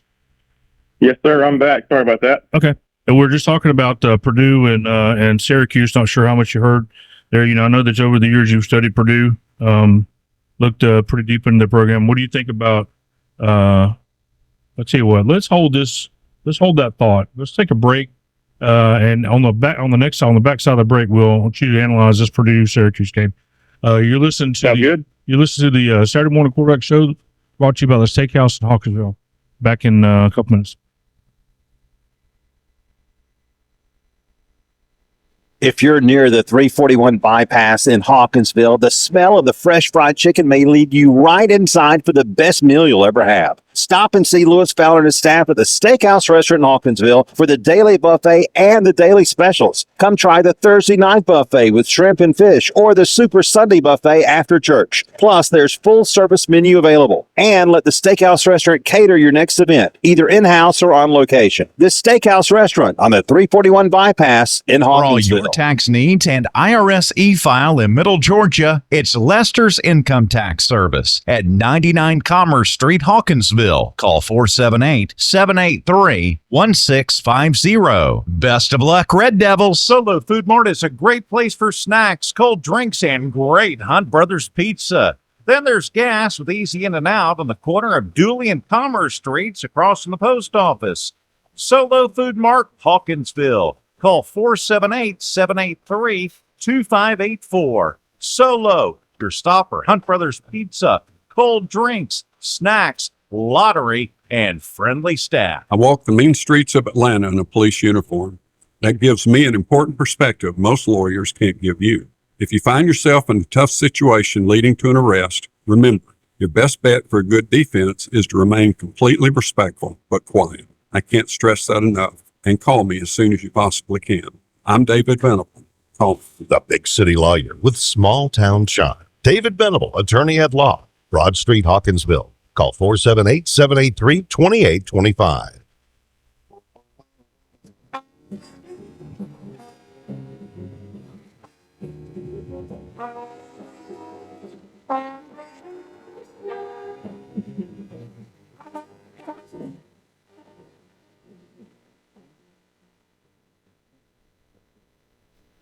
Welcome back to the Saturday Morning Quarterback Show, brought to you by the Steakhouse in Hawkinsville. On the phone with Will. Will, before the break, we were talking about Purdue and Syracuse. Give us your assessment on that game today. Yeah, you know I've got love for Purdue especially after that embarrassing loss they gave Ohio State a few years ago. Absolutely. But this year I had high hope for Hudson Card coming in from Texas, but so far in 2 games he hasn't super impressed. The whole team hasn't truly. So I got to roll with Syracuse. I think they might beat them by a good bit. So I'm gonna take a over on the whole game. Over on the whole game. Syracuse, I got them straight up and to cover. All right, moving right along. Backyard brawl. Pitt at West Virginia. Pitt is a 1-point favorite. This is always going to be a good game. Over and under 50. Go ahead, Will. Give us your assessment. This is always a tough game to call. You know, even when both these teams are good or both these teams are bad, it's going to be a competitive game because I think it's an underrated rivalry. Both these teams really, really hate each other. A lot of it comes down to I don't love Pitt's quarterback. I didn't like him at Boston College. I don't think he's a very good quarterback. That's just my personal analysis there. I think West Virginia has a better chance to be a balanced attack on offense. And I think they have a better rush defense, so they have a chance to force Pitt to be one-dimensional. So just based on that and based on that alone, and the fact that it's in Morgantown, I'm going to roll with West Virginia win that game. I agree with you 100% on everything. I'm not sold on Pitt.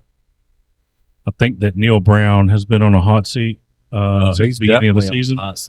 Yeah, and I think this right here will go a long ways in cooling that seat off. If he can pull this off, I think they'll probably back off a little bit on that. So I'm going to go. He and Jimbo Fisher are having a tough time to see who can be on the hottest seat. I know, right?